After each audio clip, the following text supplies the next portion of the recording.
Mention Death Valley, and the first thing everybody wants to know is, what about Scotty? What was he like? Did he really have a secret gold mine?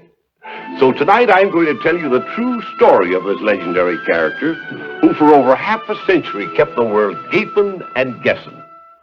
Death Valley Scotty.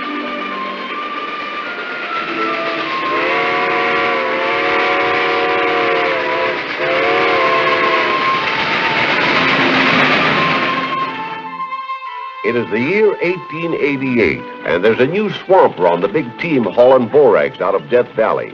A husky young fellow by the name of Walter T. Scott. 3 years ago, he'd run away from home in Kentucky. Been knocking around the West ever since, on his own. Now he's got this job swamping. But young Scott has ambitions far beyond that.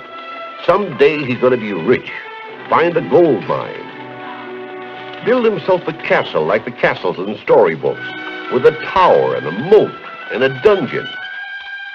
Will this dream ever come true? How?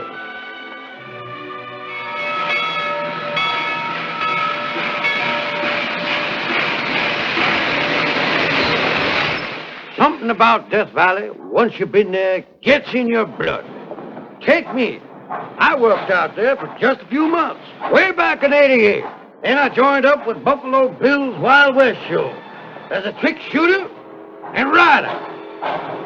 Toured before the crowned heads of Europe. Where do I head back to now? Death Valley. What are you going to do when you get there? Prospect. I'm going to find me a gold mine, the likes of which no one's ever located before. It'll be so rich, the whole world will be talking about it. You've been traveling with press agents too long, son. You don't believe me, but I'll show you. I reckon you think I'm crazy too, don't you? Bragging like this. Not when you've got your whole life ahead of you to make good. Sure, I'm only 27. That's just my age. But I've only got a few weeks to live. Consumption? No. Train wreck. My father was killed outright. My back was broken. I told him that if I had to die, I'd like to die out west. Why die at all? Would you care anything about living if you knew you could never walk again? I'd get up and walk. Oh, I'm sorry. You're talking to a man who's never had a sick day in his life. No wonder you feel you could lick the world. The carry-all from the sanitarium is here, sir. I don't want to go to a sanitarium. Be surrounded by doctors and nurses. But you need care, Mr. Johnson. Would you? You mean, will I ride herd on you? Sure. I'll take you into Death Valley with me. Death Valley? You can make it on a spring wagon. A blanket on the ground under the stars. Meals cooked over a wood fire of pinyon, mesquite, mountains all around. Millions of years old. And silence. Thanks. By the way, my name is Albert Johnson. I'm Walter Scott, but you can just call me Scotty. A wonderful place, Death Valley. Just one short year of Scotty's way of life in the desert brought to Albert Johnson the miracle of complete healing. Tired? No, I just want to take one more look back at that view so I can visualize it when I get back home. Home? I'm going back to Chicago, Scotty. When? Now. I got no excuse to stay out here any longer. I'm cured, thanks to you. But I thought you... Time I got back to work again. After all, I got a business back there. You got business out here. Business? That gold mine you're going to locate. Oh, yeah. Well, stay out here. We'll locate it together. No. Now, you're the prospector, Scotty. My field is insurance. There's gold in them thar hills, too, you know. Johnson, I hope you strike it. If I do, just remember we're partners. That goes both ways. If I find my gold first. Thank you, Scotty. And so each one went his own way. Scotty to prospect in the wilds of Death Valley. Albert Johnson to occupy an executive's desk in a Chicago skyscraper. Worlds apart, these two in every sense, yet their trails destined to cross again someday, when one or the other of them had struck it rich.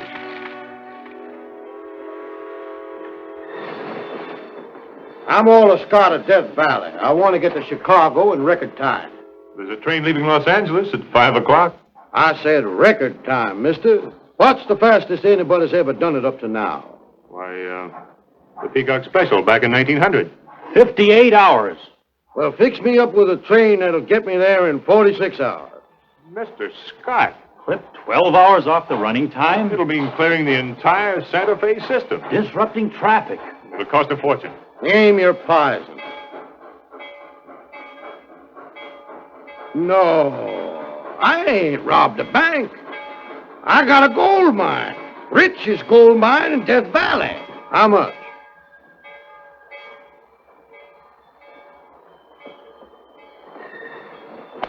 $5,500. 1,000, 2,000, 3,000, 4,000, 5,000. 500. And here's another 2,000 says you can't make the run in less than 46 hours.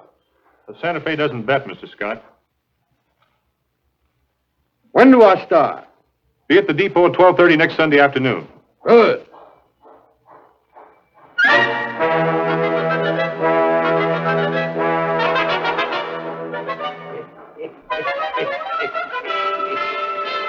And don't forget, I wear a second sock.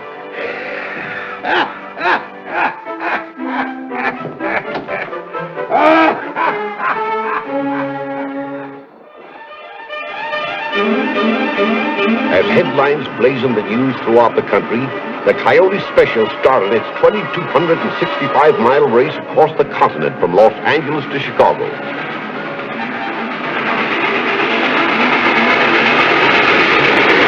Scotty himself did the firing most of the way. No Pullman car for him.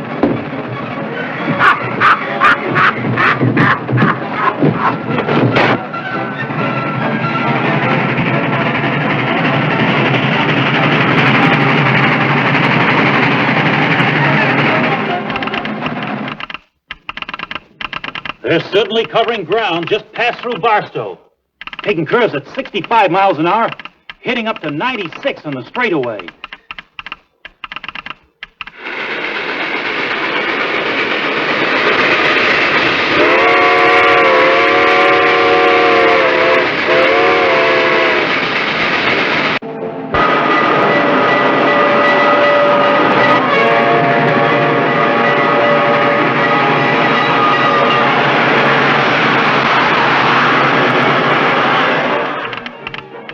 They've crossed Raccoon Pass and are on the Great Plains.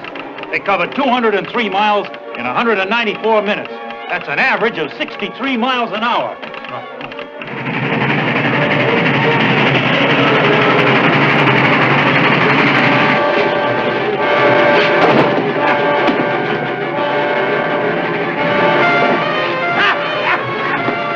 Did you hear that?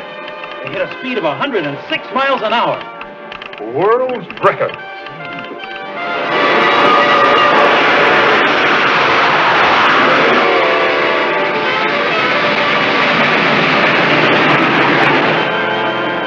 Exactly 44 hours and 45 minutes from the time he left Los Angeles, Death Valley Scotty stepped from the train in Chicago. A record which was to stand for the next 20 years. Whoa, fellas, put me down. I want to make a phone call. Hold my dog, will you? He's wearing a coat made of $1,000 bills. Sure. Match his complexion. Yellow pup, yellow backs. Made the coat myself. I want to call my partner in Chicago here, Mr. Albert Johnson. Why, it's $500. The city phone call's only a nickel. That's all right. Keep the change.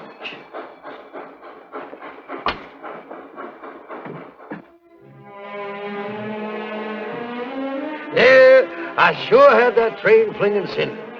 And when I got here, they carried me into the depot like a conquering hero. Sounds like you really had a time for yourself, Scotty. I sure did. Put your dough away. This is my celebration. A money burner from Mojave. That's what they call me. Yes, sir. A live one from Funeral Mountains. The Quartz Lockenbach. Bring me a roast beef bone. Did you say a bone, sir? Yeah, a nice big prime roast beef bone.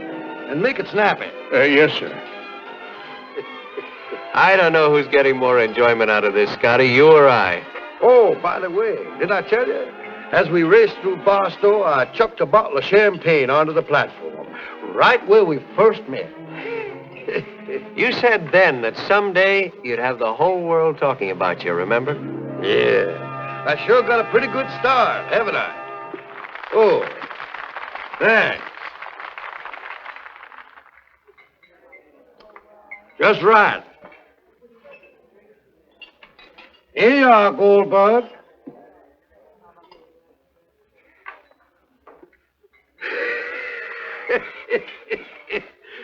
Keep the change. Thank you, sir. Thank you very much. You certainly are free with your spending, Scotty. Why not? Heck, I found a gold mine. Well, sure be nice seeing you again, partner. You're not leaving so soon. Yep. Can't stand big cities. I'm making tracks back to Death Valley.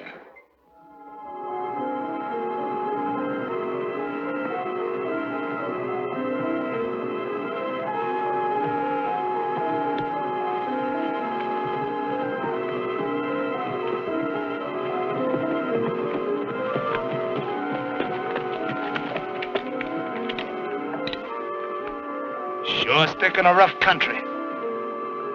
I'm getting a belly full of trailing them. My canteen's empty and my hide's cracking. He's got to lead us to water sooner or later. Well, better be sooner. I don't care if it does mean finding this gold mine. I can't take much more of this.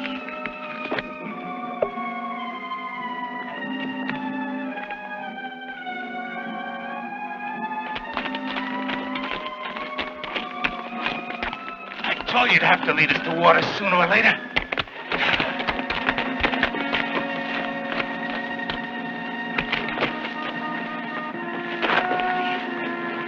Hey! Look out! I don't believe it. I wouldn't if I was you.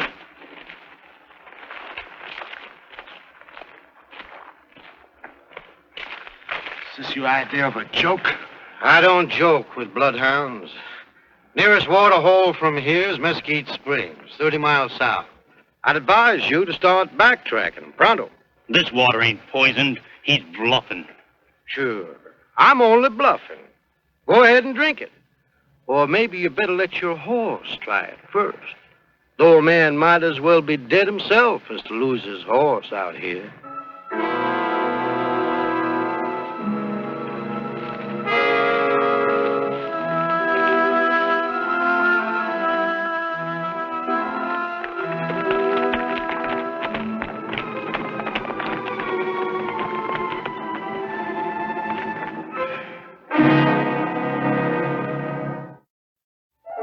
The world continued to be mystified by Scotty and his gold mine. Wherever men gathered, it was a popular topic of conversation. I hear Scotty's back in town again, Mr. Kane. Oh? On another spending spree. I understand he paid $50 for a haircut today. Where does his money come from? His gold mine. Oh, gold mine. Heck, he's got no gold mine. That's all a fake. Whiskey.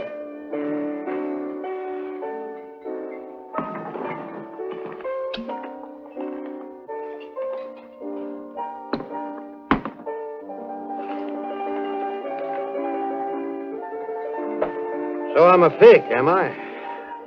That's my opinion, sir. Digging up the facts on things is my business. Oh, a newspaper reporter, eh?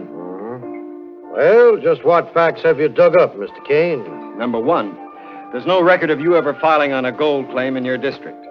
That whole country's been combed from end to end, and nobody's ever found so much as a hole in the ground that gold could come from. So it's a hole in the ground you want to see, is it? All right. I'll show it to you. You mean you'll take me to your gold mine? Why this sudden decision?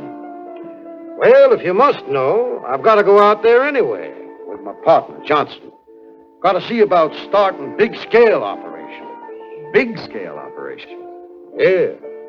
It's getting to the point where I just can't go on peeling off all that gold by myself. Oh, you married? Why, yes. Any youngsters? Yes, 2. Plenty of insurance? A little. Well, I'd advise you to get a great big policy. What are you driving at? Just thinking of your family. Going into Death Valley's no picnic. Hotter in a furnace this time of the year. Why, man, the pinky condition could keel over. Just like that. And if the heat don't get you, the Indians might. Indians? Yeah. The Paiutes are on the warpath against me. Claim my gold belongs to them. Try to dry gulch me every time I go in there. You mean kill you?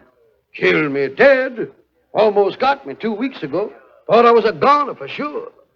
They jumped me all of a sudden. I didn't have a chance to run. So I had to shoot it out. I don't know how many there was, but they came at me from all directions. Mister, let me tell you that there's nothing that'll make your hair stand on end quicker than a pack of wild, yelping Indians out after your scalp. I figured they had it this time, and so did they. But I kept pouring lead into them until my guns got so hot you could have branded a steer with them. But for every one I plugged, there was 2 more to take its place. I couldn't even make a dent. Yes, sir. That's the closest I ever come to stepping into the great beyond. How'd you get away? 20 mule train came along. Swamper and his helper pitched in with me. If they hadn't, the barbers in this town would have lost a mighty good customer. Well, meet me in my hotel in an hour and we'll get started. You'd better go ahead without me. What about my mine? Don't you want to see it? At the risk of my scalp? No, thanks.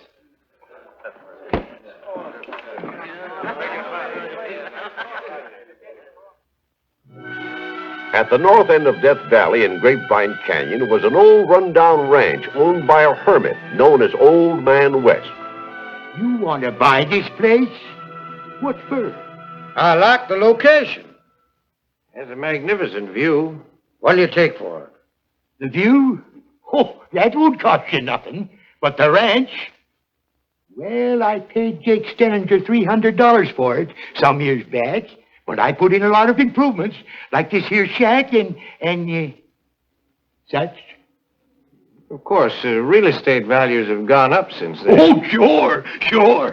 I really wouldn't want to take less than $1,000 for it. Sold. 500, 600, 700. Now, how'd that little measly old 10 spot get in there? 800. The silence of Grapevine Canyon was soon broken by the muffled roar of blasting. Blasting for what? Nobody knew. Any more than they knew why Scotty bought up 70 miles of railroad ties from an abandoned desert line. The 2 partners maintained a sphinx-like silence, which only increased Scotty's importance as news. You made a fool of me once, Scotty. Now I think you owe it to me to come clean. What's on your mind? Same as on everybody's mind. You built a road clear down from Bonnie Claire. Yep. Quite a piece of road. And you dug an excavation as big as a dry dock. 2 dry docks. Well, what in blazes are you doing out there in Grapevine Canyon? Doing? Why, making jelly. Grape jelly. Wild grape jelly made by Death Valley Scotty personally. from my own wild grape. Best doggone jelly you ever threw your lip over. Sorry I can't ask you to sample it, but I'm taking it to the president of the Santa Fe Railway. Drinks all around. For everybody.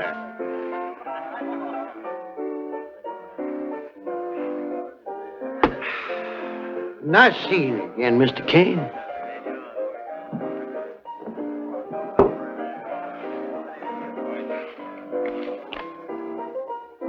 Don't you know you'll never get the truth out of Scotty? Maybe not. But I know someone who will.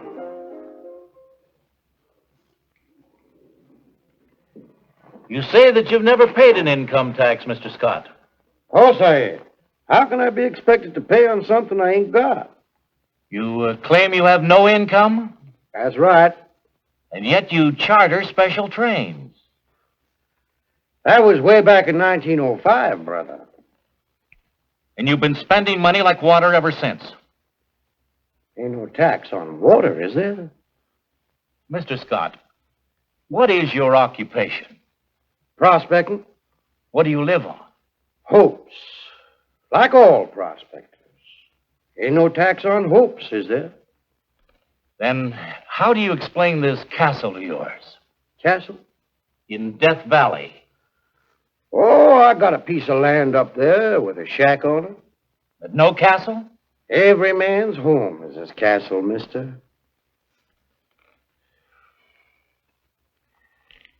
Mr. Scott, you may string the public along, but you can't string Uncle Sam. I'm going to Death Valley myself and get to the bottom of this. Do that. And I'll give you some of my wild grape jelly. Ain't no tax on jelly, is there?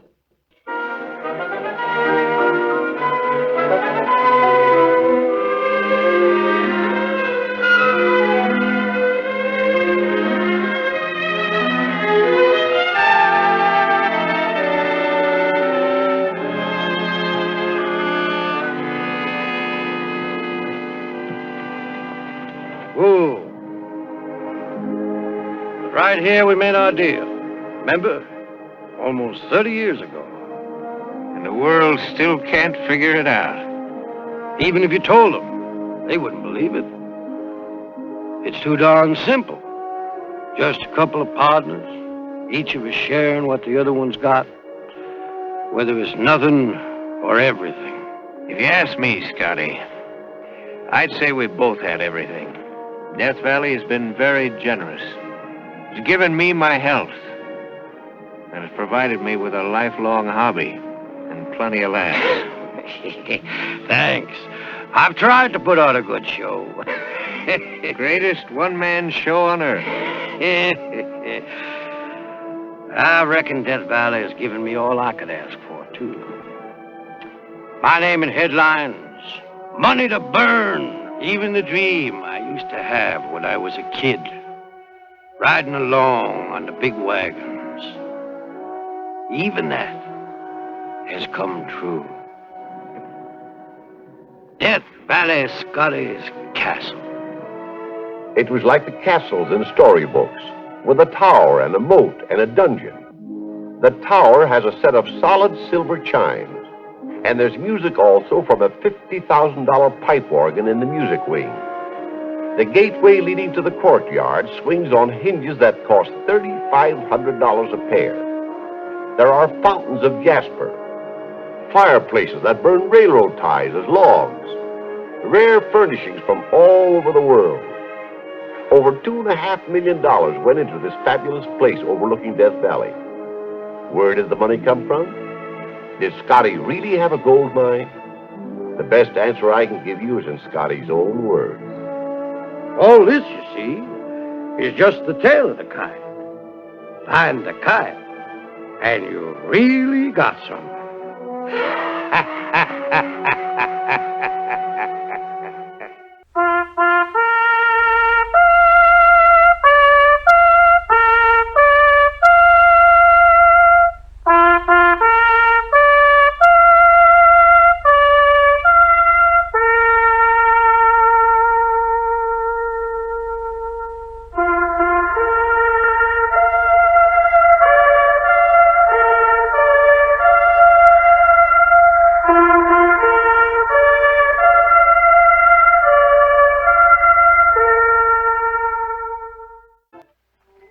This is the story of the seventh daughter of a seventh daughter.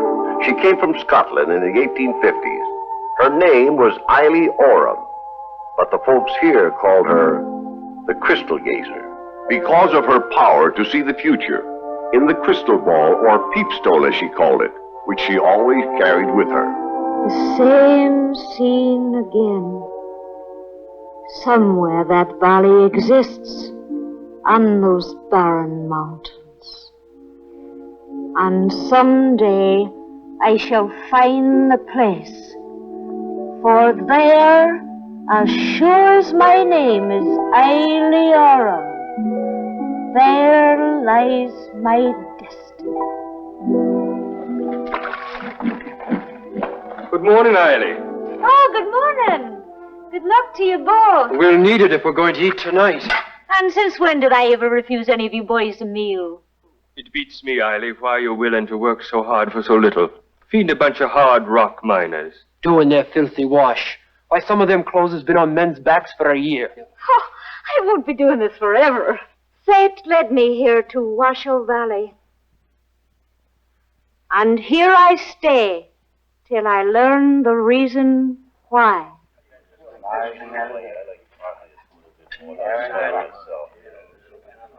Saturday night, boys.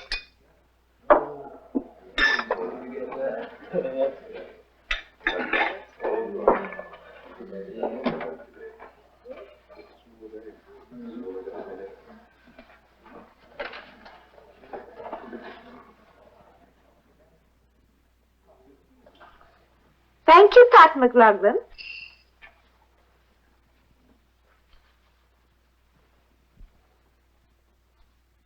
Much obliged, Mr. Comstock. That rabbit stew was mighty tasty, ma'am.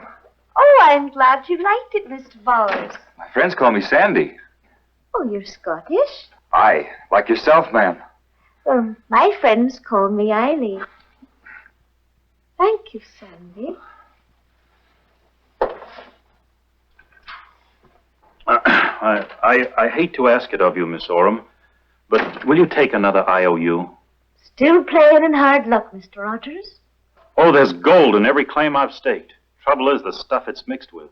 What stuff? Queer, dark-looking mineral. Heavy as lead. Well, maybe it is lead. It's a blame nuisance, that's all I know. Clogs the rockers. Makes it nigh impossible to separate the gold. But there is gold. Oh, sure. And I'll pick it out sooner or later. Meantime, I've got to eat. Instead of my taking your IOU, how about deeding me over some of your ground? I have a claim at the head of Gold Canyon. It's only a strip 10 foot wide. I'll take it. And we'll call your board bill settled in full. Well, that's mighty generous of you, Miss Oram. I'll keep this until you get the papers made out. And then maybe you take me up to the canyon and show me what I own. So, this is it. Well, I told you it was narrow, only 10 foot wide. But you're in good company. Pete O'Reilly and Pat McLaughlin have located over yonder. And old Pancake Comstock. And Sandy Bowers is your next-door neighbor.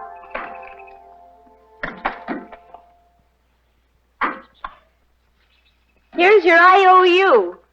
You satisfied? Quite. Well, good luck, Miss Oram.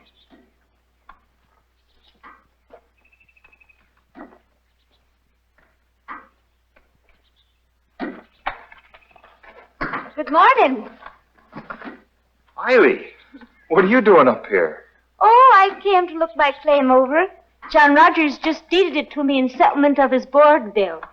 I've got this strip adjoining it, 15 feet. I know. He just told me. Well, that ain't a coincidence. No. All my life, things have happened to me like this. Maybe it's because I'm the seventh daughter of a seventh daughter. You are?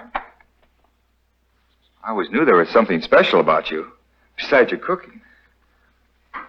Is Rogers going to work the claim for you? Oh, he didn't owe me that much. Then let me do it. Be no trouble, right alongside my own ground. But I really... If the assessment work ain't done, somebody will come along and jump the claim. They will? I'll start right now.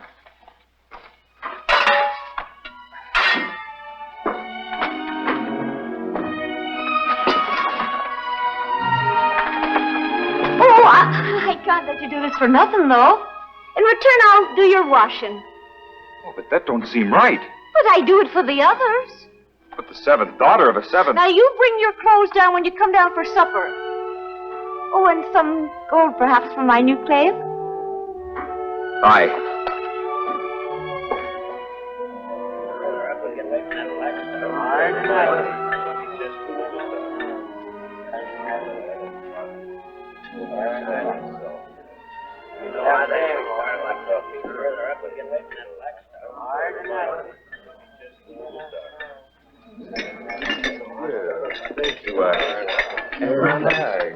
Thank you. Thank you. You've changed your shirt. Aye, I brought the others to be washed. It's over yonder in the chair with some more samples wrapped up in it. Or sample. Don't undo them now. Not here. Oh, I can't wait to see.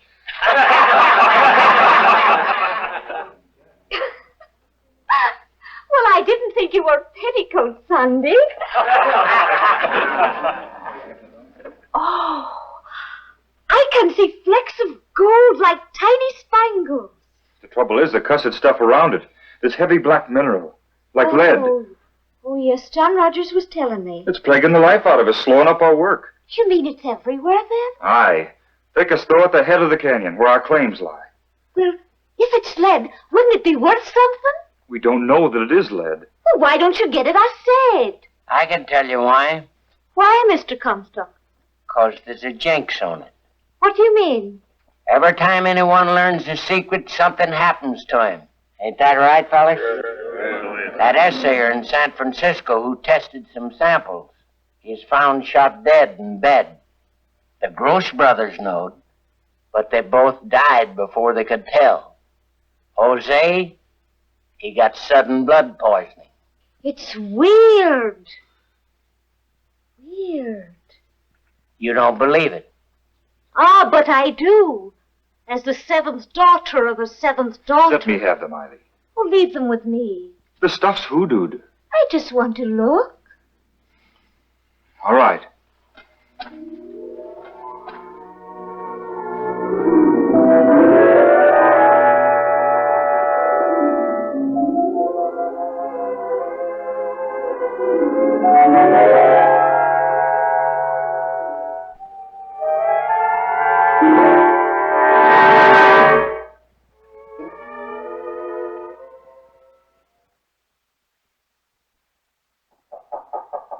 Eily.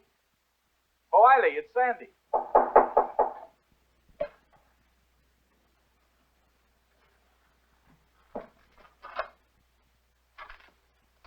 I come to get my ore samples if the... Eily, you look like you've been seeing things. Oh, I have, Sandy. In my peepstone.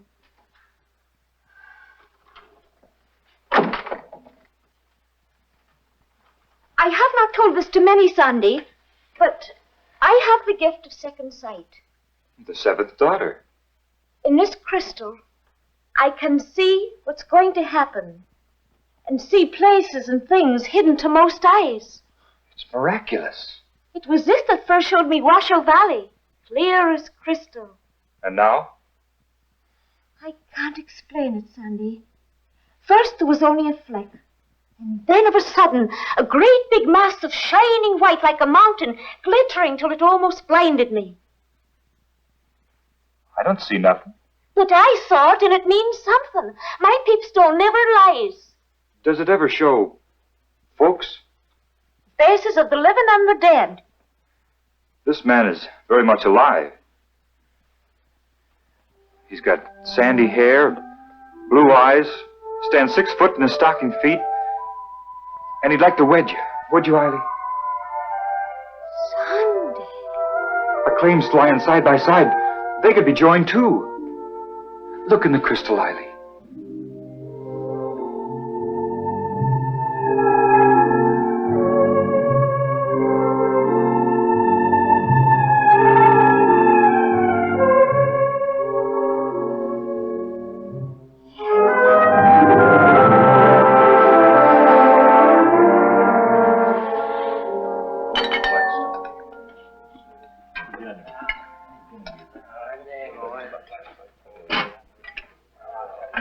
Where's Pat McLaughlin and Pete O'Reilly? Dunno, I was wondering about them empty seats myself. Maybe us getting married is going to scare your boarders off. Oh, it would take more than that to make miners miss their meals. It's silver! It's silver! Silver it is! What silver? The black stuff that's been clogging our rockers. That we've been cursing and throwing away. Worth over $1,000 a ton. Riley, did you hear that? Silver. Of course. That's what I saw in my peepstone. A mountain of shining silver. What was your idea in bringing me to this spot, Riley? Oh, this is where I used to scrub the men's clothes, Sandy, when I was the camp washerwoman. And now you're the richest woman in the Comstock. Still kind of riles me to think of old Comstock naming the whole load for himself. Him who sold out like all the rest. I've been looking into my peepstone lately, Sandy. Huh? And what do you see? I see a large mansion with columns across the front. Oh, under cupola. English ivy growing across the walls and fountains splashing. Sounds mighty pretty. It's the Bowers mansion, Sandy. Yours and mine. Where? Right here on this very spot. Riley. Oh, it'll be the finest house between Chicago and San Francisco. And in it we'll have marble mantelpieces and doorknobs of solid silver. Sounds mighty expensive. How much did our mine produce this month? $26,000. Oh, that's 11,000 better than the month before. Let's see now. 12 times 26,000. That would mean $250,000 a year. Aye. Well, while the mansion's being built, we'll go to Europe Europe? to buy the furnishings. Do you see that in your peepstone, too? Oh, I see a ship, an ocean-going vessel. I also see a crown. Oh, it might be we'll be presented at the court of England. You and me, Riley? And why not? And don't they call me the Queen of the Comstock? We won't tell anybody until we're ready to go. And then we'll give a big farewell banquet in Virginia City and invite all our friends. Folks, a toast to our hosts, Mr. and Mrs. Sandy Bowers.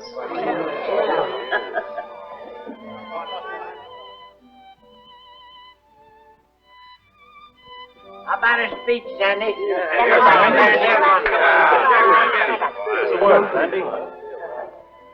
Well, folks,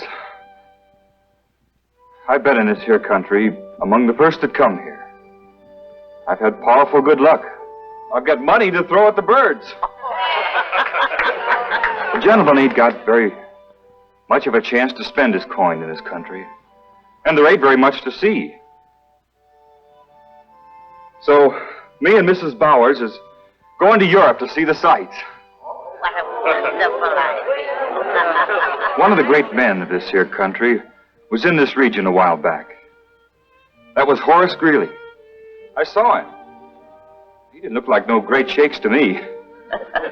Outside of him, the only other great men of this country I've seen have been Governor Nye and old Chief Winnemucca.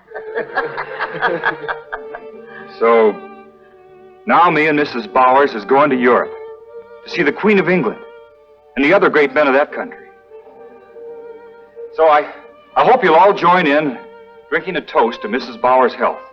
There's plenty of champagne and money ain't no object.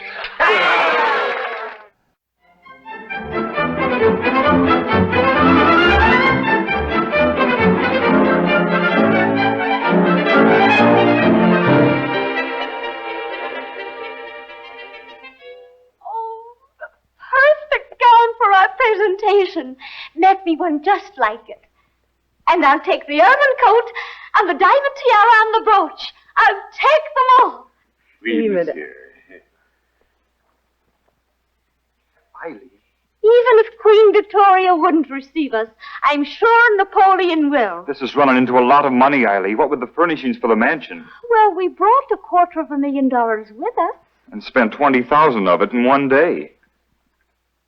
Now let's see about the silver service. Ah, oui, madame. The silver dinner service. I have brought some of the most beautiful designs. Oh, not ready-made. We want it made out of silver from our own mine. Show him, Sandy.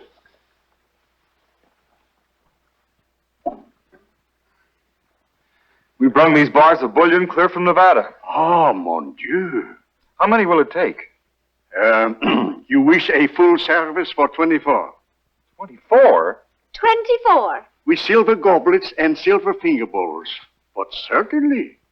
Certainly. And an apron? Oui.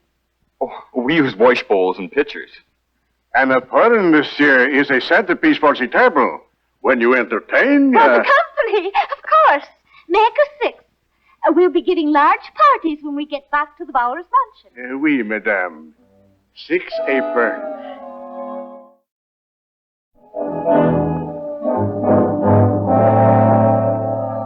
This here's an apron.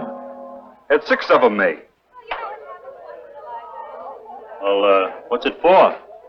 Oh, just a gewgaw for a table. Of course, if worse comes to worse, I can always use it for a wash bowl. It's good to have you back again, Mrs. Bowers. And you too, Sandy. It's good to be back. Feel calluses on men's hands. From the looks of things, you must have just about bought out Europe. Almost 1,000 packing cases of stuff shipped around the Horn. There's one thing, though, that I carried home. A new peepstone that I bought in Scotland to take the place of the old one that was getting a bit clouded. Oh, lately I'd hardly been able to see anything in it. Eily, this is the most beautiful dress. Oh, I had it made to order in Paris. For the presentation at court? Oh, we're just dying to hear about it, aren't we? Now tell me, what did Queen Victoria wear, and what did she say to you? Well, as a matter of fact... Sandy, why don't you take the ladies on a tour of the house and show them all the furnishings?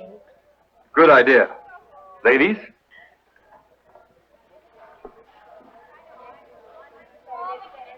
Oh, don't forget the silver doorknobs. Silver doorknobs, eh? And the silver stair rail. You sure did throw to the vultures. Oh, there's plenty more where that came from. Have you seen the stock market reports lately, Mrs. Bowers? Why, no. I've been so busy since I got back, getting settled and all. Consolidated Virginia and Ophir are both down. Oh, why? Because they ain't been digging the ore they did. But the Bowers mine... All part of the same lode, ma'am.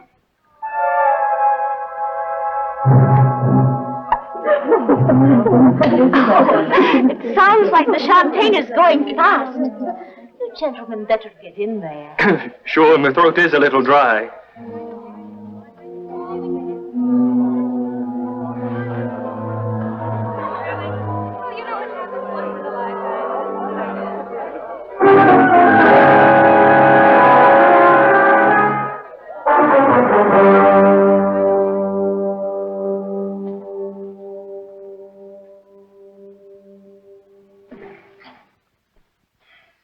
Sandy, what are you doing home so early? I don't feel so good.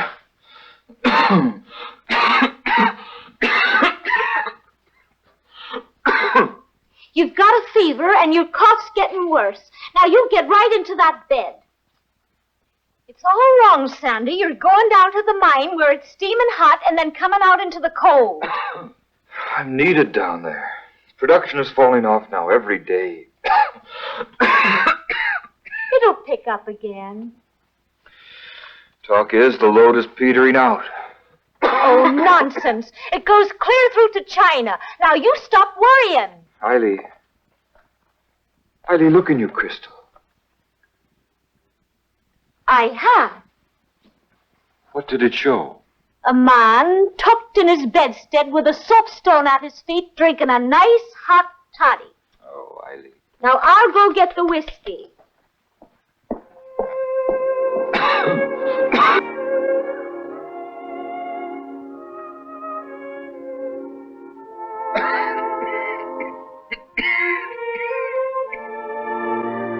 The trees are beginning to show green. It'll soon be summer. When's that superintendent going to bring down the report? Oh, he's waiting for you to get better, dear. I am going to get well, Eileen. You mustn't ever lose faith, Sandy. Look in your crystal ball, Eileen. Your fine new crystal.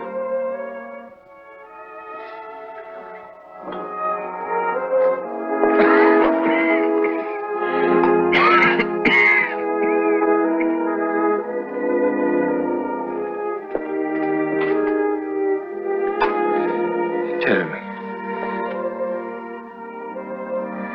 Oh, the best is yet to come. What do you see? A mansion, bigger and more beautiful than this, on a street of gold. Silver, don't you, Eileen? Gold this time. Things are looking up. We've had wonderful years together, Eileen. Oh, that we have, Sam. I wouldn't have had anything any different. Nor I. You'll go to sleep now, dear.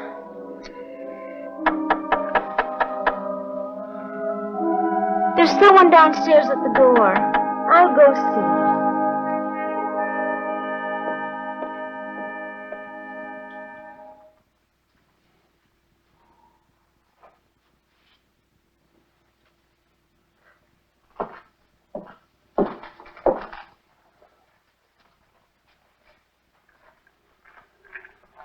How did you get in here? Opened the door and walked in. It was unlocked. What do you want? Money, Mrs. Bowers. Quite a lot of money. The name is Coates. I'm an attorney specializing in the collection of overdue accounts. Your creditors have retained me in the matter of some unpaid bills.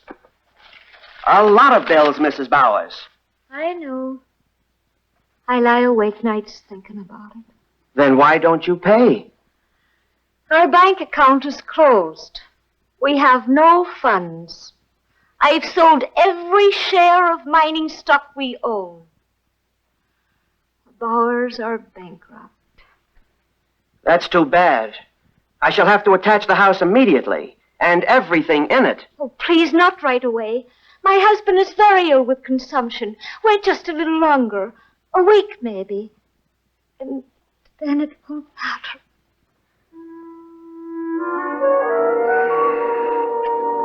Back where I started. Well, come what may, Eily Oram can take it.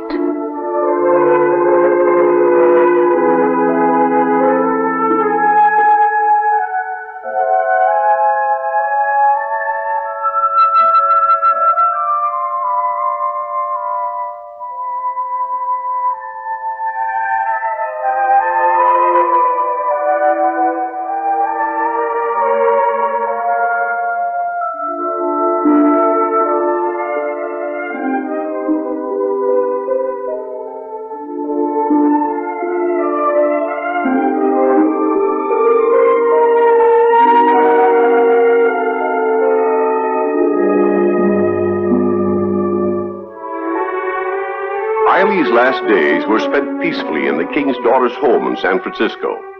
And when she died at the age of 87, she was brought back to Washoe Valley to rest beside her beloved Sandy.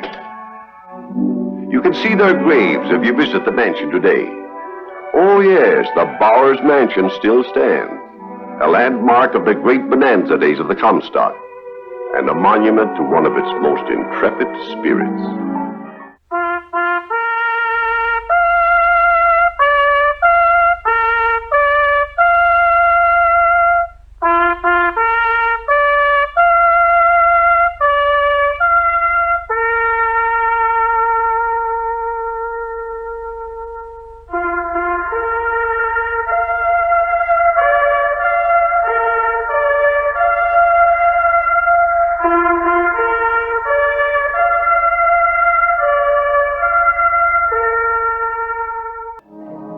Of all the bandits in the gold rush days, The one who struck most terror to the heart was Joaquin Murrieta.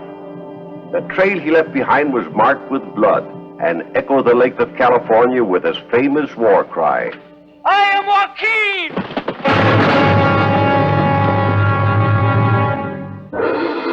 Some say that circumstances forced Joaquin into his infamous reign of murder and plunder. Others that he took to it naturally. I leave that for historians to debate. But few will argue that any bandit has ever been more merciless. And no ranch, no mining camp, no town was safe from his sudden raids.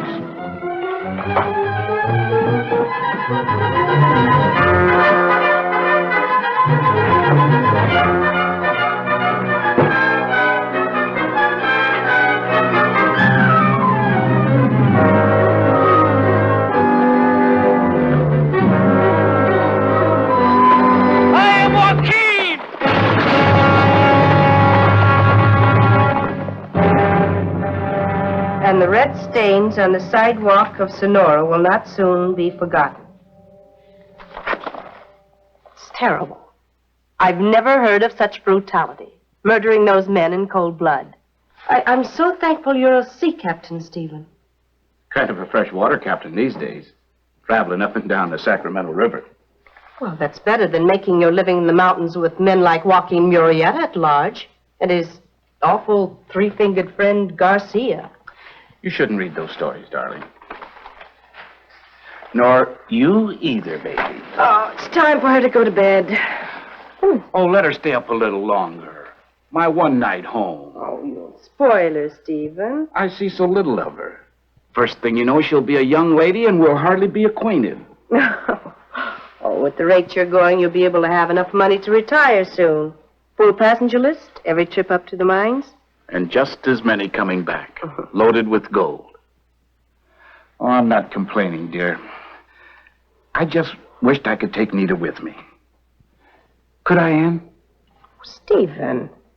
Just this once. It'll only be for a week. Well, who would take care of her? The captain. She can sleep right in my cabin. I don't like the idea, Stephen. What could possibly happen? She's perfectly at home on a boat. She'd have the time of her life, and you'd get a chance to rest. Oh, very well. That's my girl. Spoken like a true captain's wife.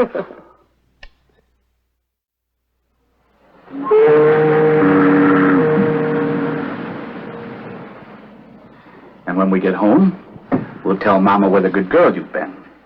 And then maybe she'll let you come with me. And then maybe she'll let you come with me again.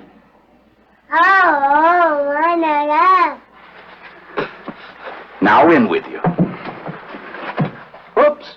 We almost forgot your prayers.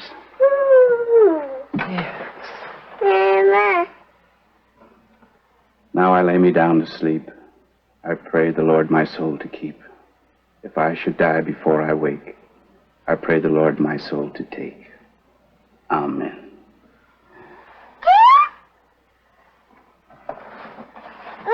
Now to bed with you.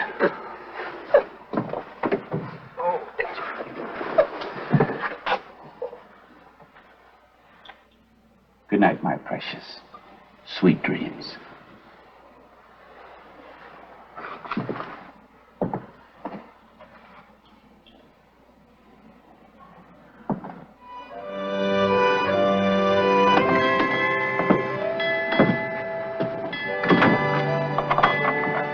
Get the little lady all tucked away, Captain? Yep. Snug as a bug. I got a couple of kids of my own back in Ohio. And you know what I'm sending them and their ma? More than $8,000 in dust. I wouldn't advertise the fact, my friend. Don't you worry none about me, Captain. I pack a 45.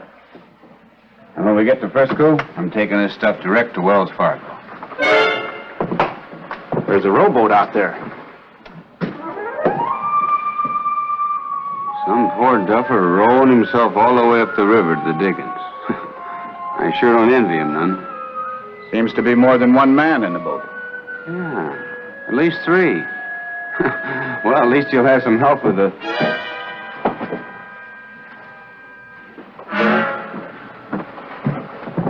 What is the meaning of this? You are the Capitan, yes? I am. And I might point out that it's etiquette to hail a ship before you board her.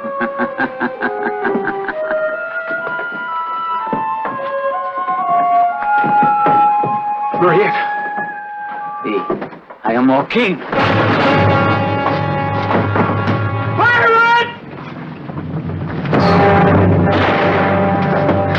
Fool, bingo. Let's go. It's for my missus and kids, please. I will take good care of it.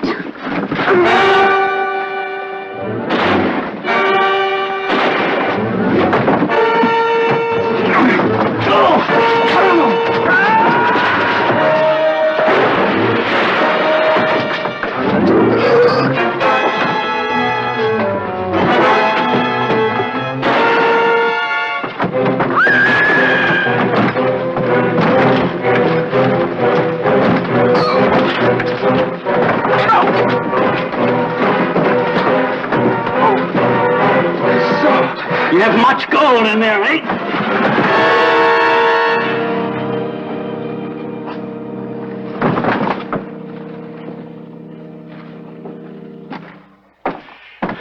There is nobody else left to kill, Joaquin. So bueno.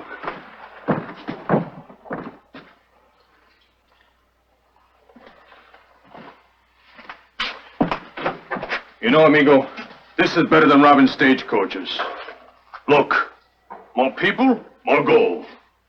There is so much the men cannot carry it all.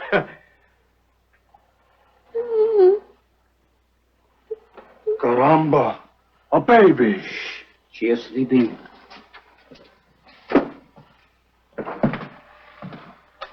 What are we to do with her? What is there to do but to leave her where she is? On a drifting ship? It might hit something and sink. Then she would drown. See, it is better we kill her now. No. One quick thrust, she will never know. Put that dagger back, you three-fingered butcher. We will take her with us. Joaquin.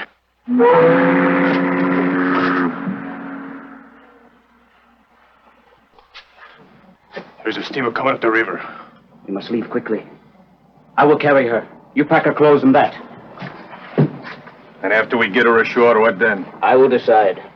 I do not like it. It is what I like that matters.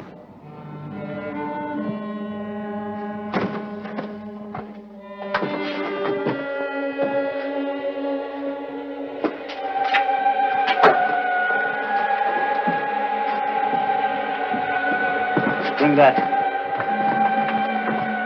It is all right, Ninita. You are quite safe. Safe. In the arms of Joaquin Marietta. Caramba. Oh, no. No. Oh, God. It was a massacre. A vicious, cold-blooded massacre. Every soul on board. Oh. I know how you must feel, Mrs. Dix, but you have one consolation. You know he died bravely. Where is he? They've taken him to the undertaking, Paula. And my baby? Baby? My little girl, Anita. She was with him. He begged me to take her along, and I let him. I let him. There was no baby aboard. Are you sure? Positive. We searched that ship from stem to stern. Oh, then she's alive. They've taken her with them. Knowing Murietta, it isn't likely. I know what you're thinking, but that's not true. She's alive. And I'm going to find her. If it takes me the rest of my life, I'm going to find her.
am sorry if I frighten you, Reverend Mother.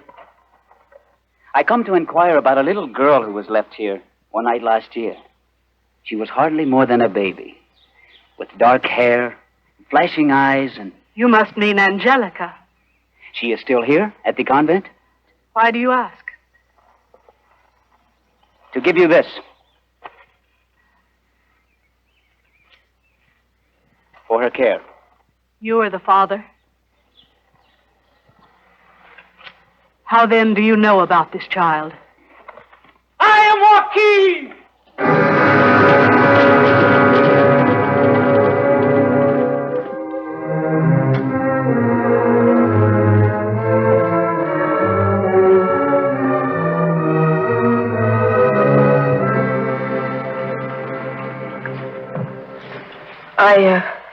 I see they've increased the reward. Yes, and every week brings news of fresh crimes he's committed. Well, I'd pay that much and more to find my child. I'm sorry I can't help you, ma'am. Well, if she isn't here, then I'll try the next camp.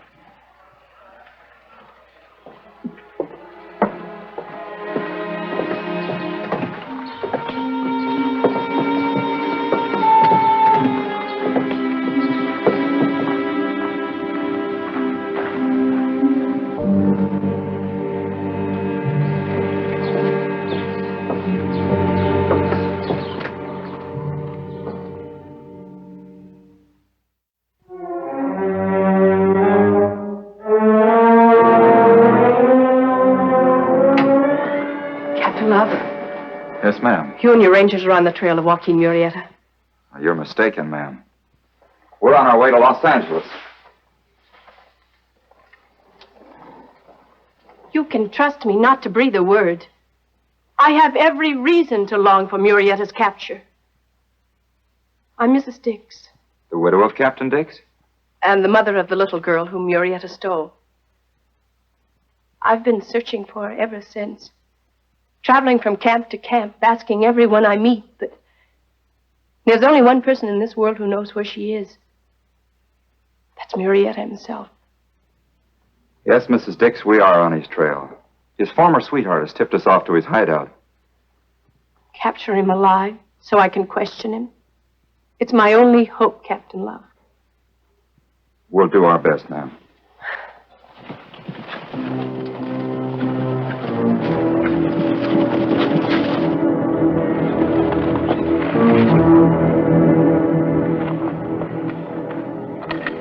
Off to the right is the Arroyo de Cantua. That's where Murrieta's hiding out.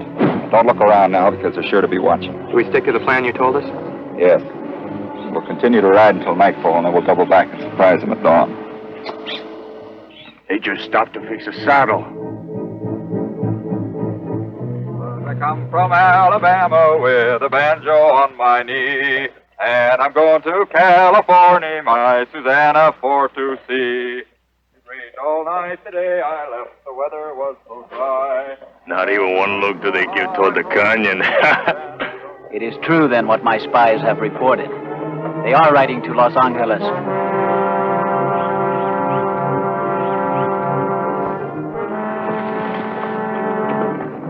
Rangers! Put up your hands. Where's Joaquin?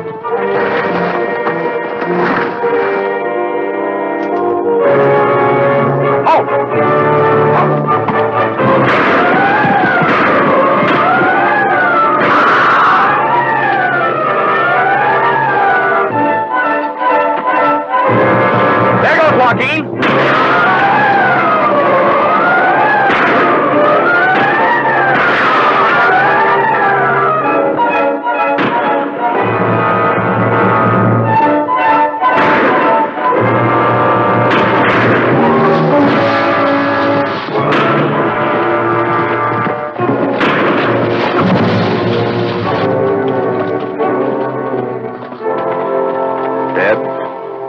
Yes, devil take his soul.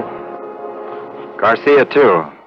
Good job, Captain. Everybody in California will be grateful. Not everybody, I'm afraid.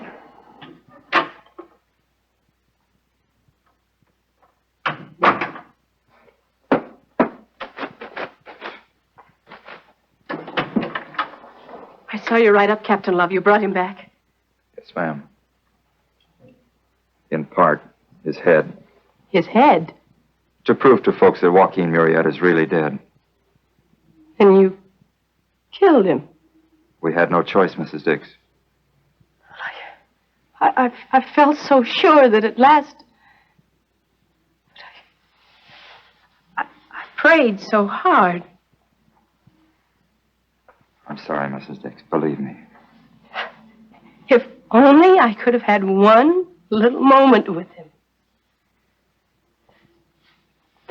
And now it may take me years. You're not going to keep on looking for your little girl, are you?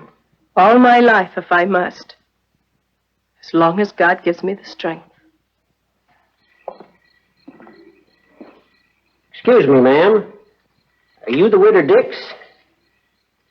Why, yes. The agent at the stage depot said I'd probably find you over here. I sure am glad to have overhauled you at last. I'm afraid I don't understand. You ever hear your husband speak of Tarpaul and Tom? You knew my husband? My skipper, ma'am. That's why I was bound to get this information to you. What information? My baby. Is it about my baby? She ain't a baby anymore, ma'am. She must be all 8 or 9 by now. Tell me, where is she? I've been in your wake all over California, but always you kept just one move ahead of me. Where is she? Oh, it cost me plenty, believe me. Oh, not that I begrudge the money, but, well, for a poor seafaring man... I'll repay you gladly. Here, take it. Oh, ma'am. It's all I've got, but you're welcome to it. Oh, well, if you insist... Now tell me, where can I find her? You write to this address in Angel's Camp. Right. I'll go there by the next stage. Thank you.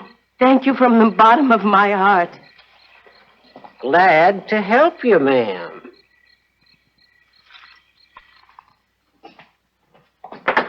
Baldy, what time does the next stage leave for Angel's Camp? Angel's Camp? Now, Miss Dix, you ain't picking up again. For the last time, Baldy. I found her. She's in Angel's Camp. I have the address right here. Well, I'll be darned. Let me have a ticket, will you? Oh, I forgot. My money's all gone. I have exactly 1 cent left. That's hardly enough to get you to Angel's Camp. I was so stupid. Well, I was so excited. I want to thank you for telling him I was at the convent. Telling who? The man who gave me the information. He knew my husband, sailed with him. I didn't talk to anybody about you, Mrs. Dix. You didn't? What did he look like? Well, he was a smallish man. Sailor's clothes. Big bushy eyebrows. And a face like a ferret? That's Greasy Grimes, one of the worst sharpers in California. But this is the lowest trick he's pulled yet. Then this address is... She's not there. You fool. A fool to believe him, a fool to think I'd ever find her. She's dead. Murrieta killed her just as she killed my husband. The whole world is full of wicked people. Sometimes I wonder if they just did to God at all.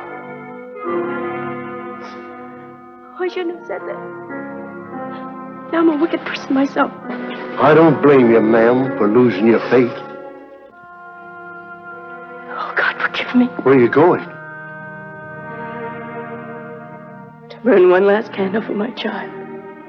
So you do still believe? I still believe.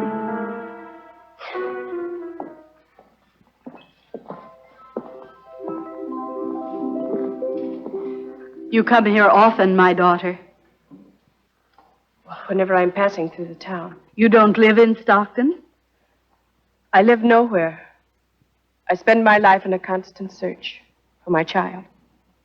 She was lost when my husband's ship was attacked by Joaquin Murrieta. Murrieta? The bandit. He's dead now.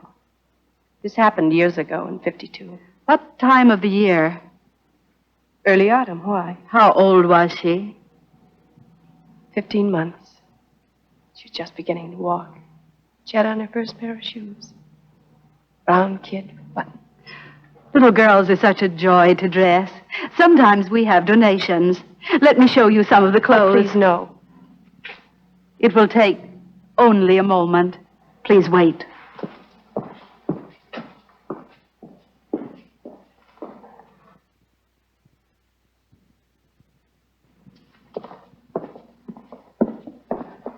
Here is one dress. And a little petticoat. How did you get them? They were left here. When? By whom? And her satchel. These are her clothes, my baby's. Are you sure? Well, I made them myself. And her shoes. Her shoes, didn't I tell you? They're brown with buttons. She was wearing them that night when I found her at the gate. Dead? Very much alive. Well, what happened to her? Where did she go from here? Fetch Angelica. Angelica? That is the name we gave her. Oh, and I wondered if there really was a God.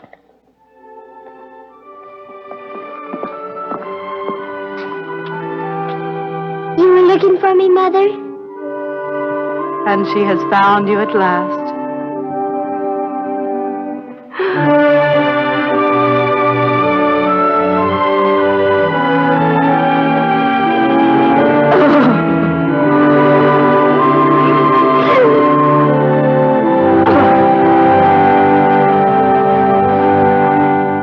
The little girl of our story, Anita Diggs, grew up and married Joseph Riley, who had come around the Horn to California from Kentucky. And it was from her grandson, Joe Riley of Bishop, California, that I got this true story of Death Valley days.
Boys, easy.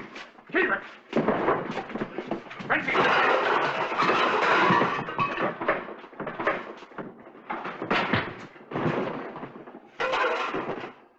Hold it! Both of you. Leave him be, Marshal. The judge is right. This is a matter of honor. Honor? You don't even know the meaning of the word. You French...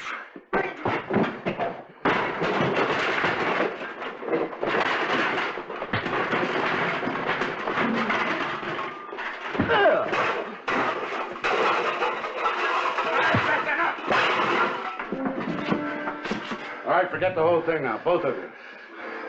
I'm willing, but I'm not so sure about him. And don't you be either. Oh, Frenchie's okay. He doesn't seem like the kind to carry a grudge. Yeah. He killed a man once. And I don't think it is out of love.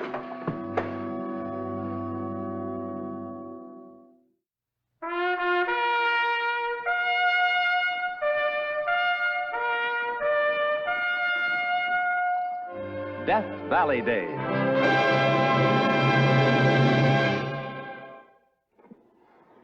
Howdy, folks. I'm the Old Ranger. In central California, near Sacramento, is a town called Placerville. During the gold mining days, it was known as Hangtown. It became well known because they used hanging as a cure for every crime in the book. But Placerville is also famous for a very special dish. A recipe with a dash of murder, to this day known as the Hangtown Fry.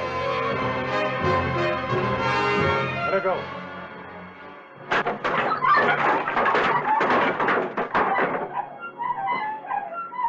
Cowboy needs a new crossbeam. We're in business again. You've worn this one out. But we needs a whole new gallows. Take it up to the next citizens' meeting. Can't let a little lumber hold up justice. Is that what you dispense at those kangaroo courts of yours? Marshal! I think something's happened to my husband, something terrible. Oh, easy now. What makes you think that, Ella? Please, just come with me. Sometimes he works late, but last night he didn't come home at all. So I got up early this morning and I came down here and I found this. His hat. Blasting powder. That head was open kind of careless like. Blood. You ask me, Stan caught somebody stealing powder and got himself shot for it. Where's the body? Why would a thief take time to carry it away? Who knows why? I don't know why, but I think I know how. A wheelbarrow. Wheelbarrow? You see that track? Could be made by a single wheel. Wheelbarrow. Maybe you're right. Goes out the side door. Well, it's got to lead somewhere. Better stay here, Ella.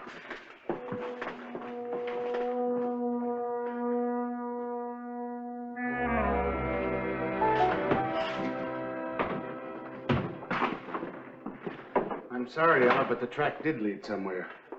To the abandoned mine shaft north of town. You found Stan in there? No, the shaft was filled with tons of rocks. That's what they use the blasting powder for. Psst.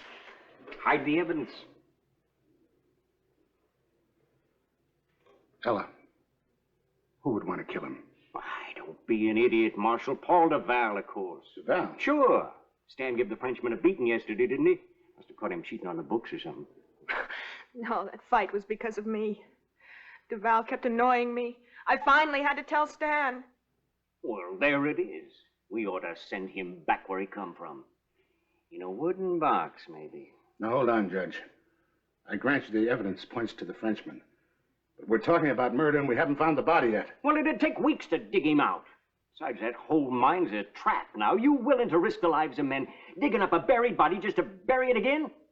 Not me. You better take him in, Marshal, or there'll be lots worse happening to him.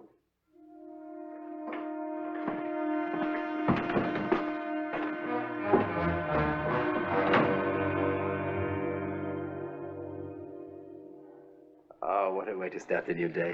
Café au lait to remind me of my home in France. Madame Alton, your skin in the kitchen is matched only by the charm of your beautiful daughter. One is at a loss to decide which one is the most beautiful, the mother or the daughter. So? Mr. Duval, you're never at a loss when it comes to saying nice things to ladies. Or doing them. Oh, Marshal Corret, Monsieur Mears, you must join me, please. You're gonna join us, Frenchie. I'll handle this. Do you have a gun? Of course. My matched dueling pistols. Oh, but I never carry them with me. Where you hiding them? Hide them? They're in the case in my room, as always. Let's take a look. But Let's go.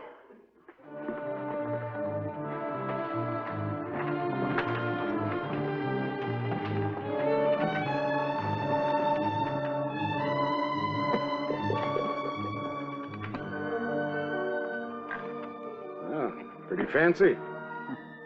They've been in my family for many years. Still like new, huh? Of course, they're never used. Now, this one was. Not too long ago, either. Maybe last night? But I don't understand. And what do they mean? I don't know myself. What do you mean? I'm afraid, Anne, I'm going to have to put him under arrest. For the murder of Stan Keever.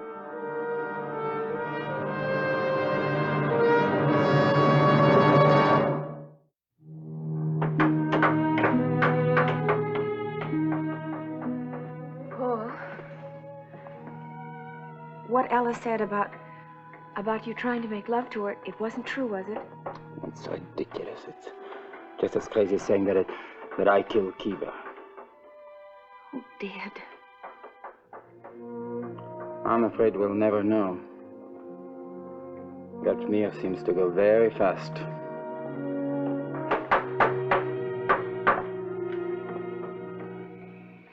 We just had a little bit more time, I'd find out myself. I don't know, but I'd try. I'm afraid that's all for tonight, Ann. Isn't there any chance of a postponement? Still set for high noon. May I see him once more?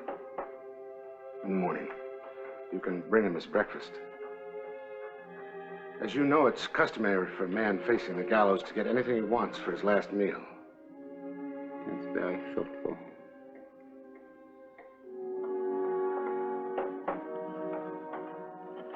Anything? It ain't much, considering a man's about to die. Anything at all? Yeah. Ham, steak, venison, even champagne. Is that your promise? That's my promise. Even if I order a dish made with eggs that cost $1 each? Price don't matter.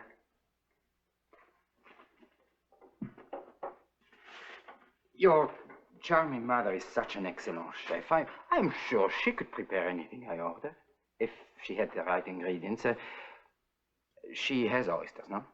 Oysters in Hangtown? How about some nice, fresh mountain trout, huh? Never. The recipe calls for oysters, not trout. Just what is this dish? It's a delicacy that comes from La Belle France. Well, it's only known in my native Provence. One must combine very artfully the eggs and the bacon, very finely diced, the potatoes, which must be cubed, and, well, of course, truffles. What's a truffle? Mushrooms will do. And those oysters, of course. Well, of course. Without them, the dish is nothing. Just what do you call this concoction? Oh, the name is somehow very difficult to translate. Not to mention the difficulty of getting those oysters. Would you could have them brought from San Francisco. It would only take a couple of days. But at noon tomorrow, You have to postpone it, Marshal. You said Paul could have anything he wanted. Anything. It was a promise. It was.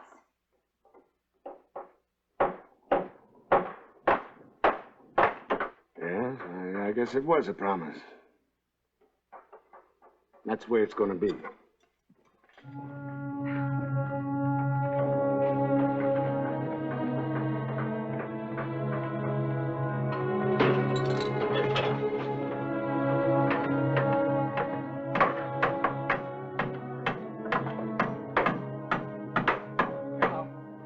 Yeah? I guess we can let the boys get a good night's rest. How do we want to get this finished by noon? Well, there's no hurry. We've had a postponement. On whose orders? Mine?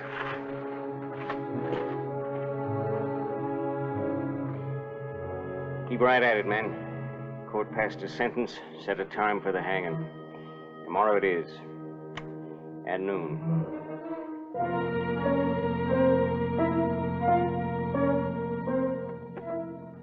Thank you, Mother. You've really made Paul a lovely meal. For your sake, I'm glad it's not his last. There isn't going to be any last. Anne, are you sure you really love him? Mother, you know I do.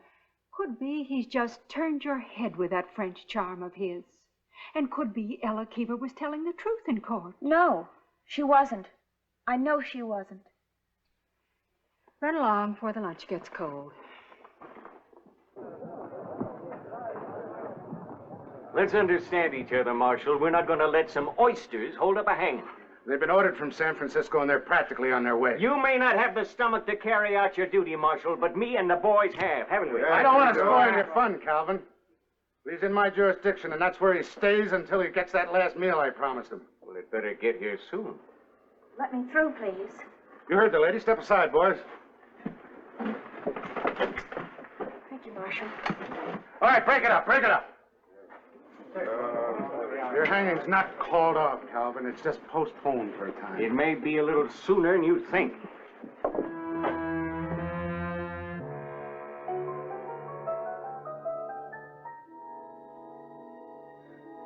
It's hopeless. Let them take me now. It's better than this waiting. No, no. Please, we mustn't give up hope. I got rid of them for now, but with our good judge steaming them up, there's no telling how long I can hold them off. You two, take your time. Oh, Marshal, please don't leave. We need your help. Done all I can. He didn't get a fair trial. You know that. Maybe it was kind of fast, but the evidence was all against him. Then you honestly believe that he's guilty? I'm afraid so. But if I can find some proof, any proof that he didn't do it, then will you help us?